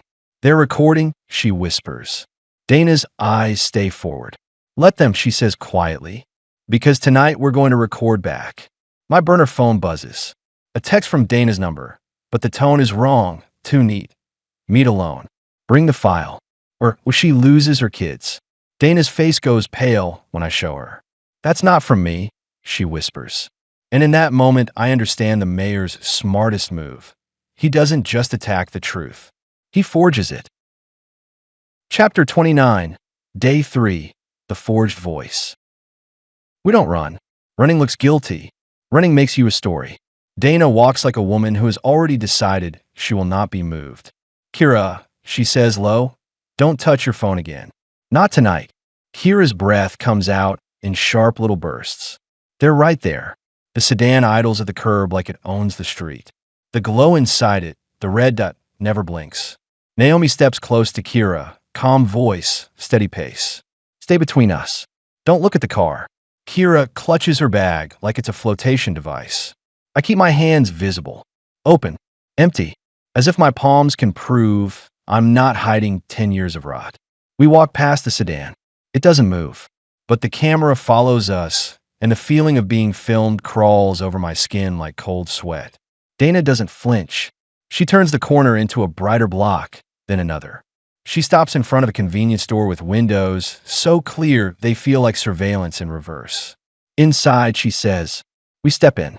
Fluorescent lights, security mirrors, a bored clerk behind bulletproof glass. The safe kind of ugly. Dana pulls out her phone and dials a number. A voice answers, male, brisk. Hart, he says. Dana's voice is clipped. David, I need you to come to my office now. And I need you to bring 2 things, a notarization kit and your most paranoid instincts. David exhales. What happened? Witness intimidation and a forged text, Dana says. We're moving Kira Ashby into protection. There's a pause. Then, on my way. Dana ends the call and turns to me. You show me the message, she says. Show me again. I pull up the text. Meet alone. Bring the file. Or she loses her kids. Dana's eyes flick across it. That's a psychological thumbprint, she murmurs. Naomi looks up. What do you mean? Dana points at the screen. The language is designed to make Julian feel responsible, she says. Bring the file. Meet alone. It's a trap built out of his guilt. Kira whispers, they're doing this to me because I talked. Dana's gaze softens for 1 second. They're doing this because you matter. Then it hardens again. Julian, Dana says, you are not going anywhere alone. I nod. I wasn't planning to. Dana's mouth tightens. I'm not saying that because I trust you, she adds. I'm saying that because they're going to try to isolate you and take you off the board. I stare at the text again. A familiar dread rises, not fear of being hurt, fear of being made irrelevant. Naomi's voice is calm. We treat the text as evidence. Screenshot, metadata, carrier preservation. Dana nods. And we treat Kira as a witness now, not a maybe. Kira's eyes shine. I don't want to be a witness. Dana's tone is gentle but firm. Then don't be one. Be a person who told the truth once. That's all. Kira's shoulders shake. I can't lose my job, she whispers. I can't lose my apartment. Naomi's voice is steady. You won't be doing this alone. Dana leans in slightly, close enough to be heard, not close enough to trap. Kira, she says, I won't promise you nothing will happen. I'll promise you this. We will document everything they do, and we will make sure the court sees it. Kira swallows and nods once, tiny, reluctant. Dana looks at me. And you, she says, are going to do something you're not going to like. What? I ask. Dana's eyes are flat. You're going to stop recording confessions for your soul, she says, and start recording evidence for a judge. Tape. They forge you. Back in my pocket, the recorder catches the tremor in my breath as we leave the store. They don't just threaten you, I whisper. They imitate you. Tape hiss. Footsteps. Night air. They forge your voice, I say. They forge your choices. A pause. And if you aren't careful, you start believing the forged version is the real one. I stop the tape because I can't afford to let myself be rewritten again. Chapter 30, Day 4, The Affidavit. Dana's office becomes a bunker by midnight. David Hart shows up with a rolling bag and the face of a man who has learned that the law is only clean on paper. He takes one look at Kira and says, softly, You okay? Kira laughs once, hollow. No, David nods like no is a perfectly acceptable state of being. All right, he says. Then we work from there. Dana clears her conference table and lays out documents like she's building a bridge across a canyon. Affidavit tonight, she says. Protective order motion first thing. And we're pulling Kira's cloud backups for that ring text. Kira's eyes widen. I don't even know my password. David opens a small laptop. You will. Naomi sits beside Kira, guiding her the way you guide someone through a dark room. Hand on the back, not the throat. Dana looks at me. You don't speak unless asked. I nod. They start with the affidavit because affidavits are the closest thing to a person turning into paper. David speaks gently. Kira Ashby. He says, I'm going to ask you questions. You answer in your own words. We'll write it down. You can stop at any time. Kira's hands twist together. Okay. David begins. Do you know Evelyn Roark? Yes, Kira says. We were best friends. How long? Since high school, Kira answers. We did everything together. Did you know Marcus Cole? Kira swallows. Not personally. I knew she was dating someone. She kept it secret because of her dad. David nods. Did she tell you who he was? Yes, Kira says, voice tightening. Marcus. Dana's pen scratches. David continues. Did Evelyn communicate with you on the night of the convenience store robbery homicide? Kira nods quickly. Yes. She texted me. What did she say? David asks. Kira's mouth trembles. She said she was at the rink with Marcus. Kira whispers. She said she was going home with him. She said she was scared her dad would find out. Dana looks up sharply. Did she indicate a time frame? Kira closes her eyes, trying to pull the memory back. It was after dinner, she says. It was late. She sent a picture, like the rink sign. Naomi's voice is gentle. If you can't remember, that's okay. The backup might. Kira opens her eyes wet. I remember her saying, if anything happens, you have to tell someone I was with him. The room goes very quiet. My throat tightens. David's voice stays steady. Did you ever tell anyone that? Kira shakes her head slowly. No, she whispers. Because she didn't. Because she didn't come forward. Because the trial happened, and it was like the world decided she never existed. Dana's jaw clenches, but she doesn't interrupt. David continues carefully. After the verdict, he says, did you witness any interaction between then-Chief Patrick Roark and Evelyn? Kira nods, eyes fixed on the table. Yes. Where? David asks. Outside the courthouse, Kira says. Evelyn was crying. She could barely stand. David's voice is gentle. What did you observe? Kira inhales shakily. He didn't comfort her, she whispers. He told her to stop. Stop what? David asks. Kira's voice drops. Stop being dramatic, she says. Stop saying Marcus's name. He told her she would never say it again.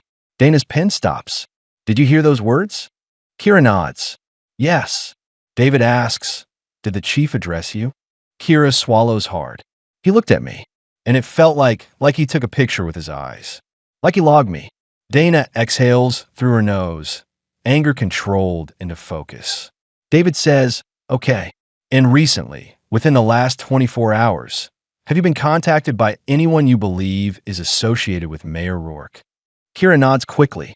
Yes. Men. They didn't say mayor. They said the city. They offered me things. A job. Money. They told me to remember correctly.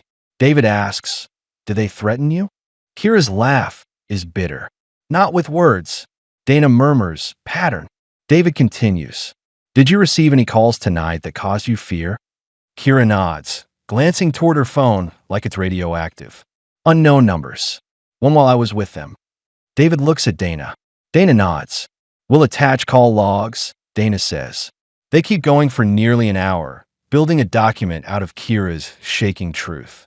When David finishes typing, he turns the laptop toward Kira. Read it, he says. Every line. If something is wrong, we fix it. Kira reads slowly, lips moving silently. Tears fall onto the paper like punctuation. When she's done, she looks up. That's my life, she whispers. On a page. David nods. That's what makes it powerful. He slides the affidavit toward her with a pen. Only sign if it's true, he says. Kira's hand trembles. She looks at Dana. If I sign, he'll come. Dana's voice is quiet and absolute. He's already coming, she says. The signature just means he can't pretend you're a ghost. Kira swallows and signs. David notarizes it with brisk precision. Dana takes the signed affidavit like it's a loaded gun. Good, she says. Now we have a second witness. Kira exhales like she's been holding her breath for years. Naomi's phone buzzes. She reads, and her face changes. What? Dana asks. Naomi's voice is tight. Evelyn's safe house. Someone was there. My blood turns to ice. Who? Dana asks. Naomi shakes her head once. Unknown. But the neighbors saw a man in a city windbreaker. Said he checked on the address. Dana's eyes go cold. They're testing the perimeter, she says. Or they already know where she is. Kira whispers, this is my fault. No, Naomi says instantly. This is his. Dana looks at me. And now, she says, we make our next move before he makes his. Chapter 31, Day 4. The Trap with a Smile. At 3:06 a.m., Dana makes a call I don't expect. She calls the Special Investigation Unit. Not to talk, not to negotiate, to bait them into a record. She puts it on speaker. A man answers, cheerful. Special Investigation, he says. How can I help you? Dana's voice is calm and professional. This is Dana Mireles, she says. Counsel in State versus Cole. I'm calling to advise you that any attempt to contact or intimidate a material witness will be treated as contempt and reported to the court. A pause. Then the man chuckles lightly. Counsel, he says, we're investigating prosecutorial misconduct. Dana doesn't flinch. Excellent, she says. Then you'll be very interested to know we have sworn affidavits indicating ongoing coercion and surveillance. The man's tone stays warm. Ma'am, he says, no one is coercing anyone. Dana's eyes flick to me. Listen. Then you'll also have no objection, she says, to issuing written instructions to your agents prohibiting contact with Ms. Roark, Ms. Ashby, or their families. A pause. A breath. You're making demands, the man says lightly. I'm making a record, Dana replies. Silence. Then he says, we'll respond through counsel. Dana smiles without humor. Please do, she says, and ends the call. She turns to me. They won't put anything in writing, she says. Because writing is where lies go to die. My phone buzzes, my real phone, the one Dana told me not to use, buried in my bag and somehow still alive. I freeze. I haven't turned it on. I haven't touched it. Dana sees my face. Where is it? She asks. I pull out slowly, like it's evidence. The screen is lit. A notification bar full of missed calls. And then one thing that makes my stomach drop. Location sharing active. Dana's eyes harden into something dangerous. You didn't, she starts. I didn't, I say, voice tight. I swear. Naomi steps closer, peering at the screen. This is remote, she says. Someone toggled it, or spoofed it through your account. Dana's mouth tightens. They've been tracking you, she says. Which means, Kira, Naomi whispers. Kira's face goes white. Dana moves fast, snatches the phone, powers it off, pops the SIM with a paperclip like she's done this before. She drops the SIM into a plastic bag. Evidence, she murmurs. Then she looks at me like she's deciding whether to slap me or save me. You're going to hate this, she says. What? I ask. We're going to feed them, she says. A controlled lie. My chest tightens. No, Dana's eyes blaze. Yes, she says. Because they're already forging our messages. We're going to give them something that leads them into court supervision. Naomi's voice is sharp. Dana holds up a hand. We're not lying about evidence, she says. We're lying about where Julian will be. She looks at me. Your office, she says. At 9 a.m. We let them think you're alone. We put a camera in the hall. We put a marshal on standby. We make them show their hand. My pulse hammers. They'll arrest me. I say. Dana's smile is thin. Good, she says. Let them try. Arrests require paperwork. Paperwork requires claims. Claims can be challenged. Naomi's gaze is hard. This is risky. Dana nods. All of it is risky. But right now they're moving in shadow. I want them in light. Kira whispers, I don't want them to know my name. Dana turns to her, voice softening. They won't, she says. You disappear from the board tonight. You're already gone. Kira's eyes fill. I can't disappear. Naomi's voice is gentle. You can for 48 hours. That's all we need. Dana looks at me again. Julian, she says, do you trust me? I hate that question because I don't deserve trust. But I trust Dana Mirelis the way you trust a surgeon with shaking hands. Because she's the only one in the room who knows where the arteries are. Yes, I say. Dana nods once. Good, she says. Then we set the stage. Tape, the controlled lie. Tape hiss. My voice is quieter than usual. I used to lie to win, I whisper. A pause. Tonight, I'm lying to stop a liar from killing the truth. Another pause. And if that sounds like the same thing, I breathe out. That's the price. At 8:58 a.m., I walk into my building lobby like a man who still belongs there. My burner phone is in my pocket. Dana's tiny camera is hidden down the hall. A marshal is supposed to be nearby. I ride the elevator alone. On the 5th floor, the doors open. 2 men step in. Same plain clothes. Same polite smiles. The taller one nods like we're colleagues. Mr. Stone, he says warmly, we need you to come with us. My heart hammers, but my voice stays steady. Am I under arrest? I ask. He smiles wider. No, he says. Of course not.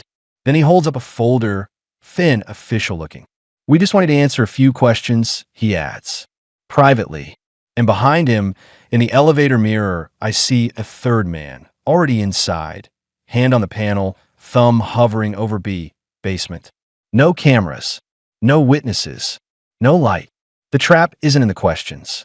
It's in the direction the elevator is about to move. Chapter 32, Day 5, The Basement Button. The elevator smells like stale metal and someone else's confidence. The taller man, same polite smile, same practiced warmth, keeps his hand visible the way people do when they want you to relax. Mr. Stone, he says again, just a few questions. I look at the folder he's holding. It's thin, too thin. Paper props are always thin.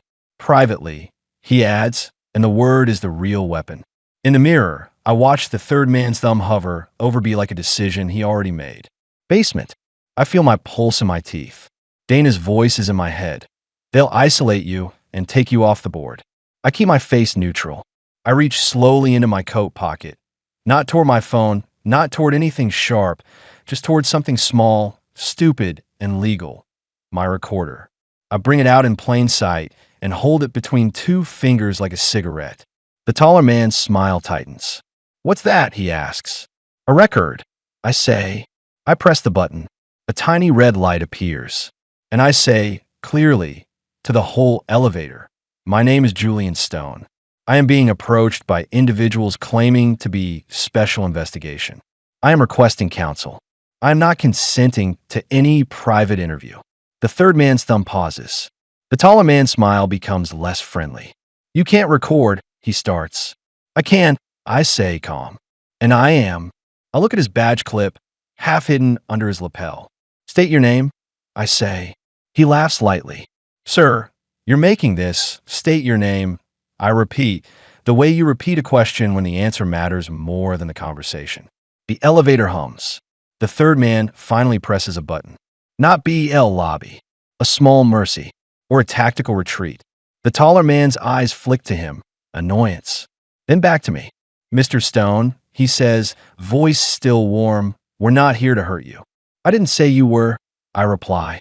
I said I want counsel, and I want this in the open. The elevator descends. Silence thickens. When the doors open to the lobby, daylight feels like a witness. Dana is there, standing near the coffee kiosk like she belongs, phone in hand, eyes locked on the men. And beside her, a uniformed court security officer. Not city, court. Dana's choice. The taller man's smile falters. Dana steps forward. Gentlemen, she says brightly, as if this is a networking event, thank you for joining us. The taller man stiffens. Ma'am, Dana cuts him off with a tone that is polite enough to be lethal. You will not take my client anywhere without a warrant, she says. And any attempt to isolate him will be reported as intimidation in an active judicial proceeding. The officer shifts his weight. Is there a problem here? The third man takes a half step back, tiny but real. The taller man's smile returns, strained. No problem, he says. Just a conversation. Dana nods. Then have it in writing. He tightens his grip on the folder. We'll follow up, he says. And we'll respond through counsel, Dana replies. The doors close behind them as they leave the building. Only when they're gone does Dana exhale. You did one thing right, she says. I swallow. Only one. She gives a tight smile. You kept the elevator from going down, she says. Down is where stories disappear. My hands are shaking now that I'm allowed to. Dana taps my recorder. Keep that running, she says. Because next they'll try a different door. Chapter 33, Day 5. The emergency hearing moves. By noon, the judge's clerk calls Dana's office twice. That's how you know something shifted. Not because someone cares, because someone is worried. Dana puts it on speaker. Counsel, the clerk says, the court is advancing the expedited date. The judge has concerns regarding public dissemination of witness statements. Dana's eyes flick to me. Understood, she says smoothly. We are prepared. The clerk clears his throat. Hearing is now in 5 days, he says. Not 14. Dana's face stays calm, but her hand tightens on her pen. Thank you, she says. We'll file supplements today. When the call ends, Dana looks at me. He overplayed, she says. The mayor's post spooked the bench. I swallow. 5 days. Dana nods. Which means we have 5 days to build a chain of proof so clean it makes denial look insane. Naomi appears at the doorway, phone to her ear. Kira's cloud backup is real, she says. We found it. My chest tightens. Naomi continues. They're the message thread time-stamped the night of the crime. Evelyn texting Kira from the rink. Dana's eyes narrow in focus. Get preserved, she says. Carrier letter. Metadata. Everything. Naomi nods. Already in motion. Then Naomi's voice drops. And there's something else. Dana stills. Say it. Naomi swallows. Kira has a photo, she says. Not the booth strip. A selfie. Evelyn and Marcus at the rink entrance. The sign is behind them. Time and date embedded. Dana closes her eyes for half a second. Relief disguised as exhaustion. That, she whispers, is what we call a nail. I let myself breathe once. Then Dana's phone buzzes again. She reads it, and her face goes hard. What? I ask. Dana turns the screen toward me. A new statement from City Hall. Mayor Roark. I welcome a full review, including how Stone may have coerced this witness today. Dana's voice is flat. He's switching the accusation, she says. He's going to claim you pressured Evelyn into lying now. I feel cold spread through my chest. Dana steps closer, voice low. Which is why, she says, we need your gentlest weapon. My voice, I say. Dana nods. Your questions, she corrects. Chapter 34. Day 6. The Gentle Depths. We bring Evelyn back into the process the way you bring someone back to air after they've almost drowned. Not with demands. With control. Evelyn is on a secure video line, face half shadowed. Naomi beside her out of frame. Dana's voice is calm. Evelyn, she says, we're not asking you to relive everything. We're asking you to clarify one thing for the court. Whether anyone, Julian included, coerced you into testifying. Evelyn's eyes are tired. No, she says. No one coerced me to tell the truth. Dana nods slowly. Would it help if Julian asked you a few questions again? Dana says, the way he did in the deposition. Short, grounding, clean. Evelyn hesitates. Then she nods once. Yes. My throat tightens. I lean toward the mic, careful. Evelyn, I say softly. Can you hear me? Yes, she whispers. Are you safe right now? I ask.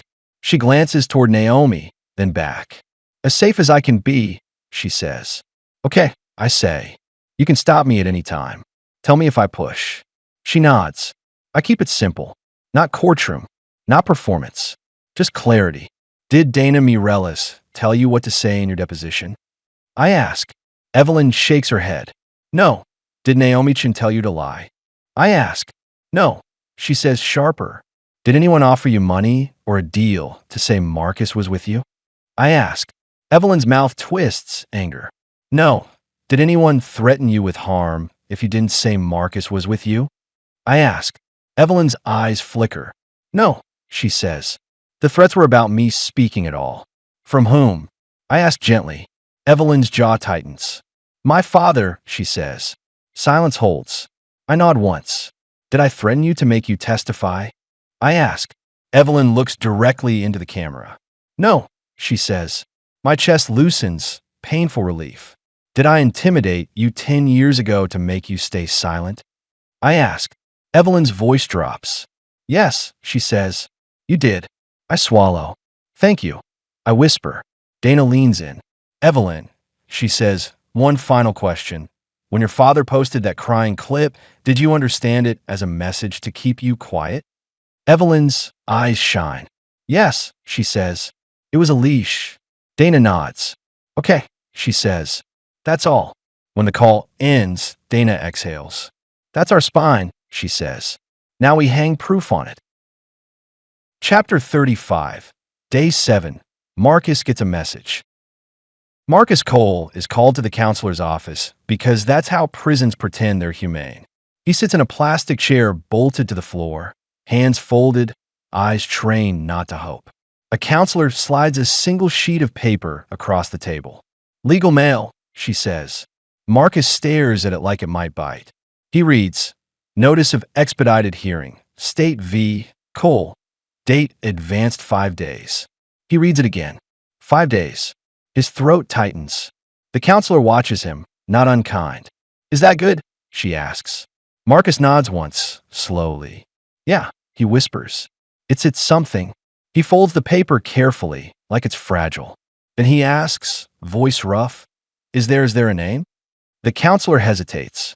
I can't, she starts, then stops, as if she decides the rules are less important than the moment. I heard, she says quietly, they finally found the alibi. Marcus's breath catches. He doesn't ask who. He already knows the shape of that ghost. He just closes his eyes and whispers the name like it's a prayer he's afraid to say too loudly. Evelyn. The night before we file our supplemental exhibits, Dana calls me after midnight. Her voice is sharp. They found your old supervisor, she says. My stomach drops. What does that mean? It means the mayor's task force is about to produce someone from your past who will swear you're a liar, she says. They'll say you always regretted losing, and now you're trying to rewrite the case. I swallow. Can we counter it? Dana's voice is flat. We can, she says. But only if we use the one thing you've been hiding. My throat tightens. What? I ask. Dana pauses. Then she says it. The note you wrote after your meeting with Evelyn 10 years ago, she says. The one you never put in any file. My blood turns cold, because I remember it. I remember the sentence I scribbled like a confession. I didn't want to be real. And I realized the climax isn't going to be in a courtroom argument. It's going to be in whether I finally put that sentence where it belongs on the record. Chapter 36, Day 8, The Note. I keep the note in a place that isn't smart. Not in a safe. Not in a bank box. In a book. A battered copy of Rules of Evidence I used to carry like a prayer book when I still believed the law was clean. The spine is cracked, pages dog-eared, margin notes in my handwriting, little arrogant remarks I've forgotten I ever made. I pull it from the shelf with hands that feel like they belong to someone else. The note is folded inside, pressed flat against page 403 like I was trying to pin it down with doctrine. I open it. My handwriting is sharp, fast, ugly with certainty. One line, underlined twice. She will not testify. I made sure. There's a second line beneath it, smaller. Roark owes me now. My stomach turns. This isn't a memory. It's proof. It's also a knife. Because it doesn't just show what I did.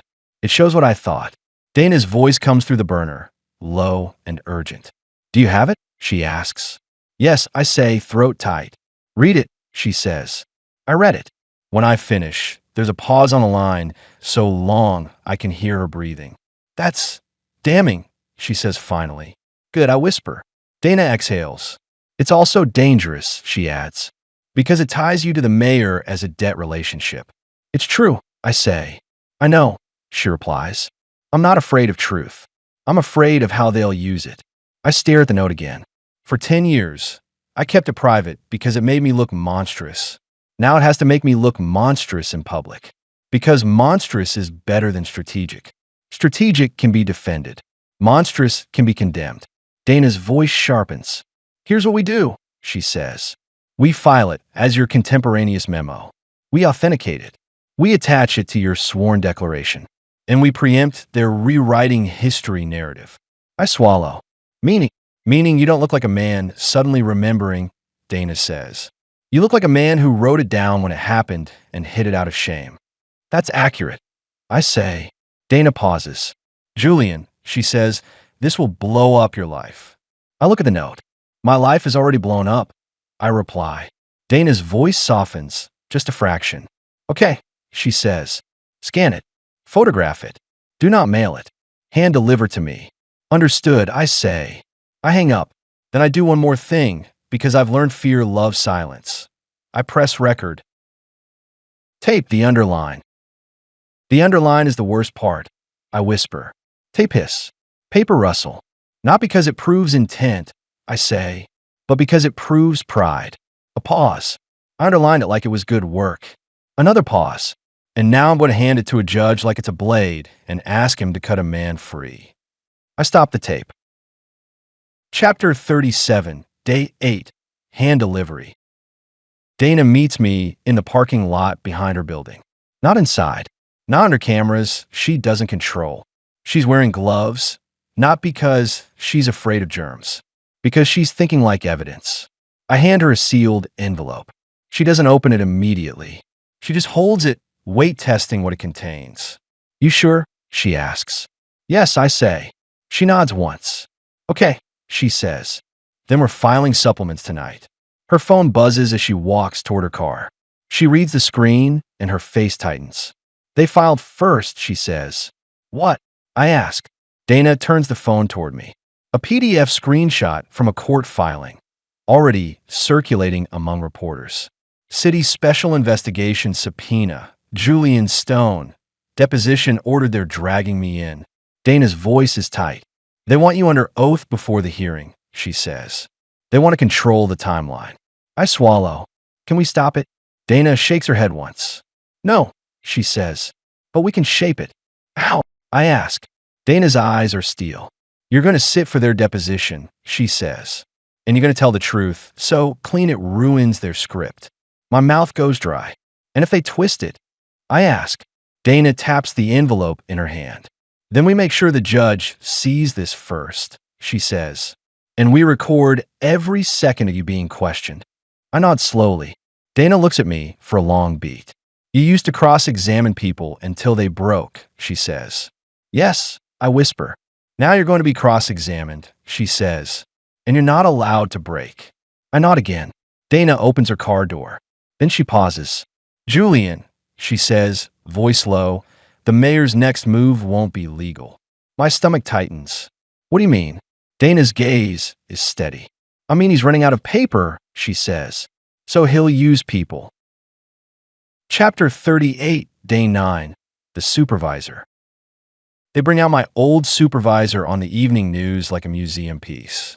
Harold Keene, retired now, silver hair, soft smile, the kind of man who says justice like it tastes good. He sits under studio lights and speaks into a microphone.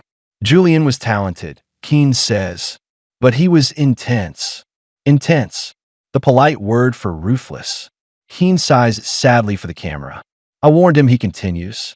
I told him to play fair. And now, 10 years later, he wants to rewrite a case because he feels guilty. That's not justice. That's ego. Dana watches the clip in her office, face unreadable. Classic, she murmurs. Naomi's voice is tight. He's seeding the idea you're unstable. Dana nods. They'll call you emotional, she says. They'll call you performative. Anything to make your confession look like a stunt. I stare at Keene's face on the screen. He's lying. Or worse, he believes his version, which is more dangerous because it's sincere. Dana turns the TV off. Good, she says. Good. I echo. Yes, Dana replies. Because now we know exactly what their deposition will target. My burner phone buzzes. Dana's number. Deposition confirmed tomorrow 10 a.m. Location, City Admin Building. Basement conference room. My blood goes cold. Basement again. Dana's face tightens when she reads it. No, she says. Naomi's eyes narrow. We can object. Dana's voice is flat. We will, she says. But that's not the point. She looks at me. They want you in a basement, she says. Because basements don't have sunlight. And sunlight makes liars sweat. I swallow. So what do we do? Dana doesn't blink. We bring our own sunlight, she says. Chapter 39, Day 10, The Deposition. We show up with cameras. Not dramatic ones, legal ones. A court reporter Dana hired. An audio tech. Naomi. David Hart. And a second attorney from Harrow whose entire job is to sit quietly and document intimidation. City Council is furious. You can't bring a media circus, one of them snaps. Dana smiles politely. This isn't media, she says. This is a record. You should love records. They try to move us to a smaller room. Dana refuses. They try to block the audio tech. Naomi cites the order and the rules. Finally, grudgingly, they let us sit in a windowless room anyway, but not alone. The court reporter sets up. The red light comes on, and City Council begins. Mr. Stone, the lawyer says smoothly, isn't it true you're doing this because you fear prosecution? I keep my hands folded. I keep my voice even. No, I say. I'm doing it because I committed misconduct. The lawyer blinks. He expected denial. He expected defense. He didn't expect the truth said without flinching. He tries again. You admit, he says, that you intimidated a witness. Yes, I say. And you admit, he presses, that you argued no alibi to the jury. Yes, I say. And you admit, he says, that you wrote notes indicating intent to keep her quiet. Dana slides the envelope across the table, calm. We filed the note, she says. It's already before the court. The lawyer's jaw tightens. He pivots. New strategy. Mr. Stone, he says, isn't it true you have a personal vendetta against Mayor Roark? I hold his gaze. No, I say. I have a personal debt, and I paid it with someone else's life. Silence. The court reporter's fingers fly. The lawyer's voice hardens. You're claiming, he says, that the mayor has done something improper. I'm claiming, I reply, that I did something improper. The rest is for the court. He leans in. Isn't it true, he says, that you pressured Ms. Roark recently to testify, using your guilt as leverage? I inhale slowly. No, I say. I told her she should have her own lawyer. I told her we would stop if she panicked. I told her she could leave. The lawyer sneers. And yet, he says, she disappeared. She ran. She's unstable. Naomi's voice cuts in. Objection. Mischaracterizes facts. Dana leans forward, eyes cold. Also, Dana says, the witness disappeared because your client posted a selectively edited clip to intimidate her. The lawyer's face reddens. He turns back to me. Mr. Stone, he says, you're a disgraced prosecutor trying to save yourself. I keep my voice level. Yes, I say. I'm disgraced. And I'm not trying to save myself. Silence again. Then the lawyer smiles. Then you won't mind, he says, if we subpoena your full case files, communications, and notes, including any materials related to Ms. Roark. Dana's eyes sharpen. I mind, she says, and the court will mind. The lawyer's smile widens. We'll see. He ends the deposition with a flourish, like he thinks he won. But he didn't get what he came for. He didn't get me to deny. He didn't get me to rage. He didn't get me to break. When the red light clicks off, Dana leans toward me. Good, she whispers. Now we're ready for court. We step out of the basement room into the hallway. And there, waiting like a polite demon, is Mayor Roark himself. No cameras. No podium. Just him. He smiles at Dana, then at me. Julian, he says softly, you look tired. Dana stiffens. This is inappropriate. The mayor ignores her. He steps closer to me, close enough that I can smell his cologne, expensive and calm. I'm going to offer you mercy, he murmurs, because I'm not a monster. My stomach turns. What kind of mercy? I ask. His smile is small. I'll let Marcus out, he whispers. My blood freezes. Dana's head snaps toward him. You can't. The mayor keeps his eyes on mine. I'll make it go away, he says softly. But you'll give me Evelyn's location. And you'll say, publicly, that you lied. He tilts his head. One trade, he whispers. One lie. One life. And I realize the real climax is here. Not the hearing. Not the filings. This hallway. This choice. Chapter 40, Day 10. The Hallway Choice. For a second, the hallway goes silent in my head. Not because there's no sound. There's fluorescent hum, distant footsteps, the faint click of someone's heels. But because every other noise gets swallowed by the sentence he just offered like it's candy. I'll let Marcus out. Dana's hand goes to my forearm, not grabbing, just anchoring. Mayor, she says, voice controlled. You have no lawful authority to let anyone out. This is coercion. Roark smiles like she's a child reciting a lesson. Counsel, he says, I'm not speaking to you. He keeps his eyes on me. Julian, he repeats softly, one trade. He glances down the hall as if checking who's watching. No one obvious. That's the point. He leans in a fraction. One lie, he whispers. One life. The old me would have argued. The old me would have said you can't do that and thought that mattered. Now I understand what Dana meant. He's out of paper. So he's using people. I take a breath and do the only thing that hurts him. I make it procedural. Mayor Roark, I say, clear and calm, are you offering to influence the outcome of a pending court proceeding in exchange for a witness location? His smile freezes just a fraction of a second. Dana's eyes sharpen. Because she hears what I'm doing. I'm building a record without a recorder. The mayor's smile returns, but it's tighter.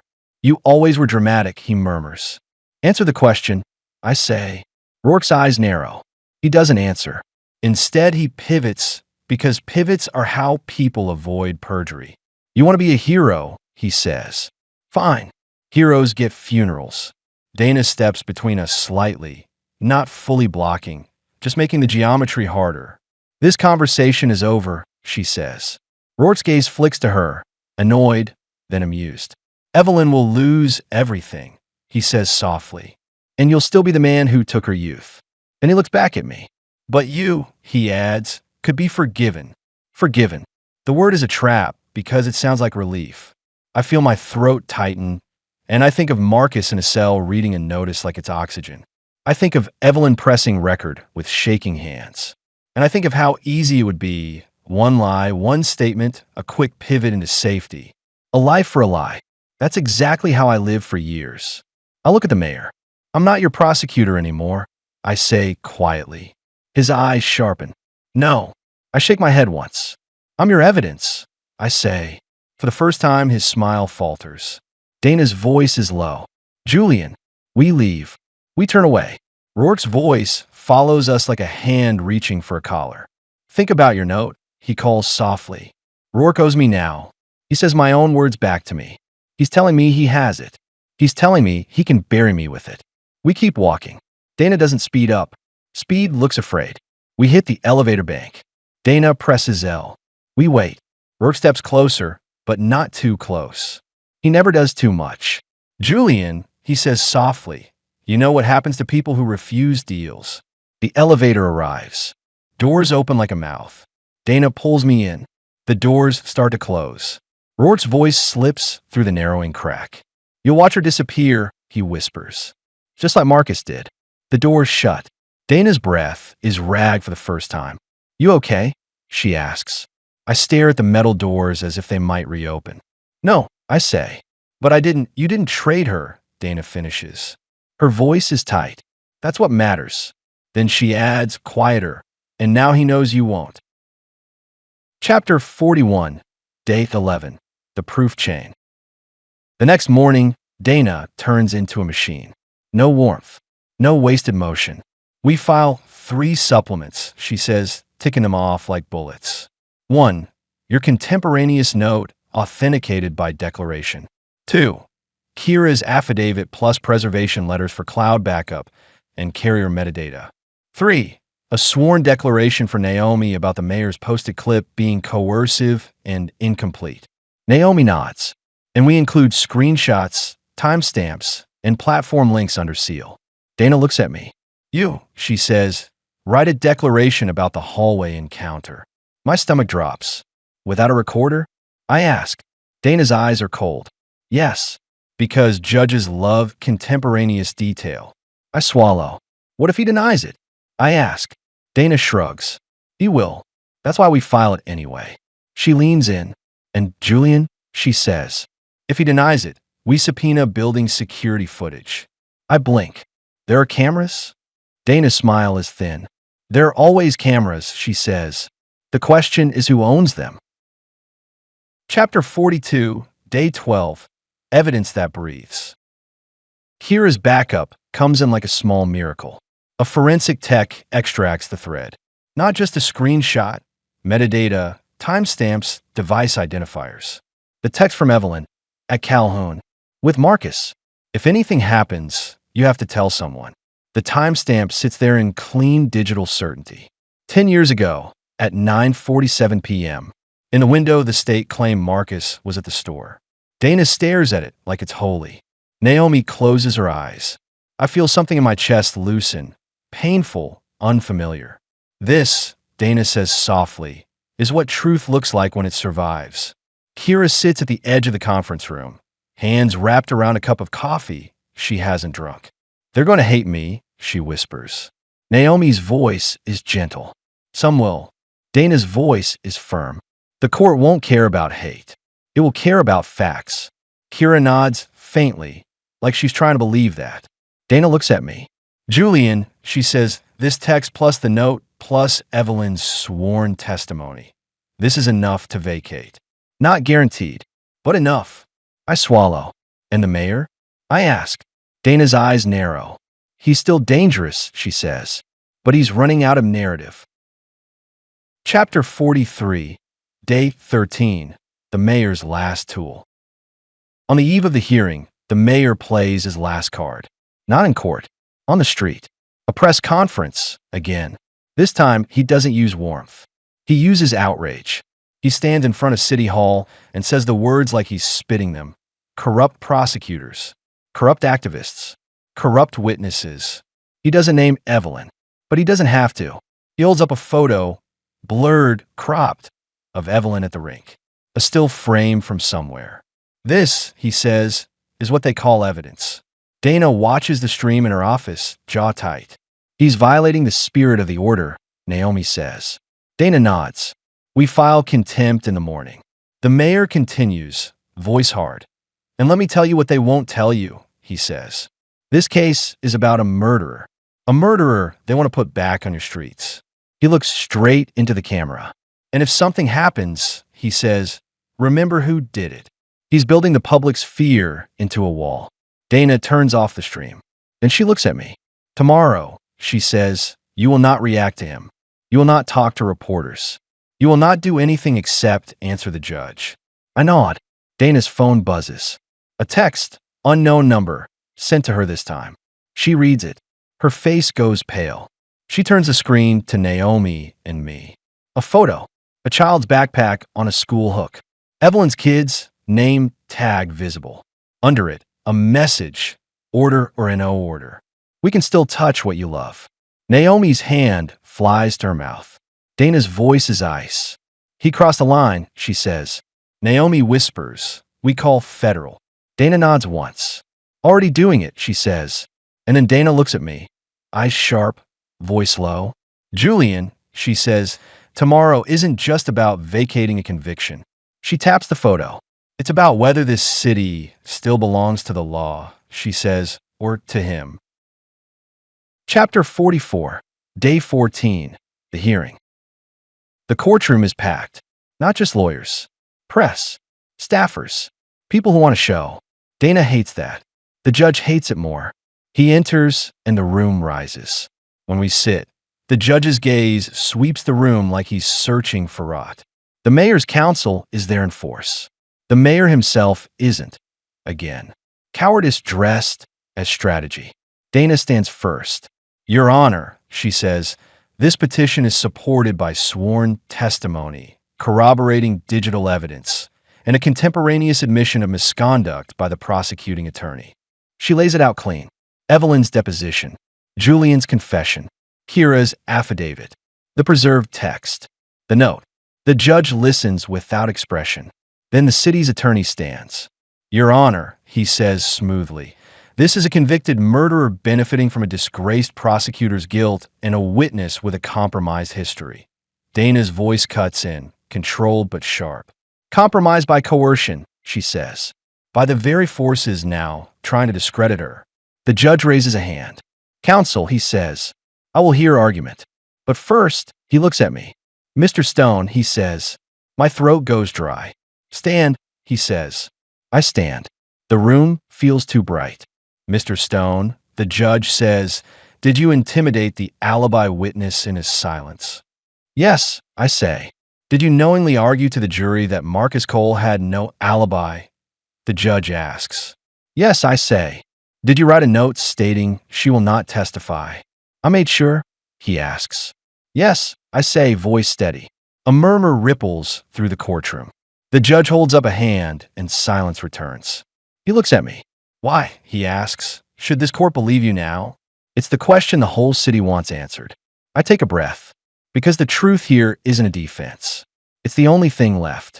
Because, I say quietly, there is no advantage to me telling this truth. I glance toward the press. No career, I say. No reputation. No safety. I swallow. Only consequence, I finish. And I deserve it. The courtroom is silent. Dana stands. "Your Honor," she says, "this court doesn't have to trust his character. It only has to trust the record." She gestures to the exhibits. "The record corroborates," she says. "And the constitutional violation is clear. The state suppressed exculpatory evidence by coercing the alibi witness into silence." The judge's eyes narrow. He looks at the city's counsel. "Counsel," he says, "do you dispute the authenticity of the preserved text message to Kira Ashby?" The city's counsel hesitates. He begins. The judge cuts him off. "Yes or no?" The lawyer swallows. "No," he says. "We do not dispute the message exists. We dispute its significance." Dana's voice is calm. "It's an alibi," she says. "Its significance is freedom." The judge looks down at his notes for a long moment. Then he looks up, and the room holds its breath. Climax, the order. "I find," the judge says slowly, "that the petitioner has demonstrated a substantial likelihood of constitutional violation." A murmur ripples. The judge raises a hand.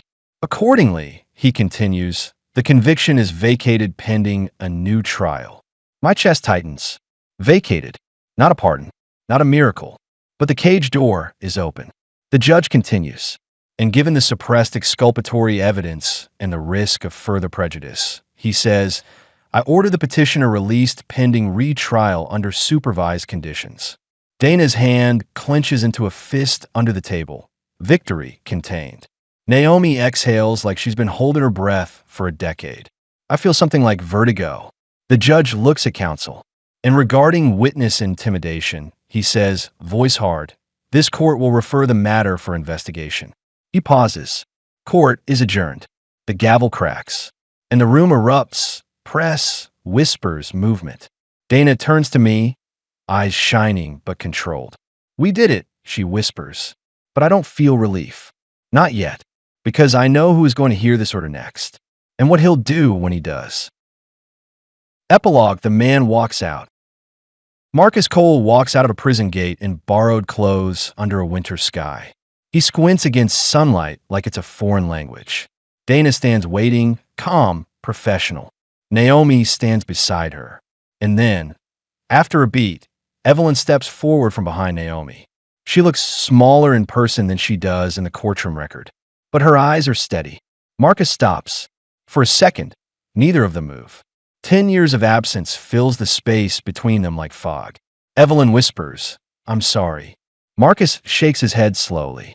"No," he says, voice rough. "Don't." He swallows. "Thank you," he says instead. Evelyn's hands tremble. "I didn't do it sooner," she whispers. Marcus looks at her, and his eyes soften. "You did it," he says. "That's the part that matters." Dana clears her throat gently. Marcus, she says, we have conditions. We have to move. Marcus nods, but his gaze stays on Evelyn. He says quietly, I didn't think you were real anymore. Evelyn's eyes fill. I'm real, she whispers. And so are you. They walk toward the car together, slowly, cautiously, like people learning how to exist outside a cage. Final twist, Book 1's last page. That night, my burner phone buzzes. Unknown number. One message. A photo. A manila folder on a desk. Stamped with a seal I recognize from my old life. U.S. Attorney. Public integrity, a sticky note on top, in block letters. We got your referral. Call U.S. And beneath that, half visible under the folder, another photo. The mayor. Not at City Hall. Not at a podium. In a dark room. With someone I don't recognize. An exchange. An envelope. A handshake. Dana's voice is in my ear from earlier. He's out of paper. So he'll use people. But maybe he was never out. Maybe he was just connected. I stare at the photo until my eyes burn. And I press record one last time. He thinks this is over.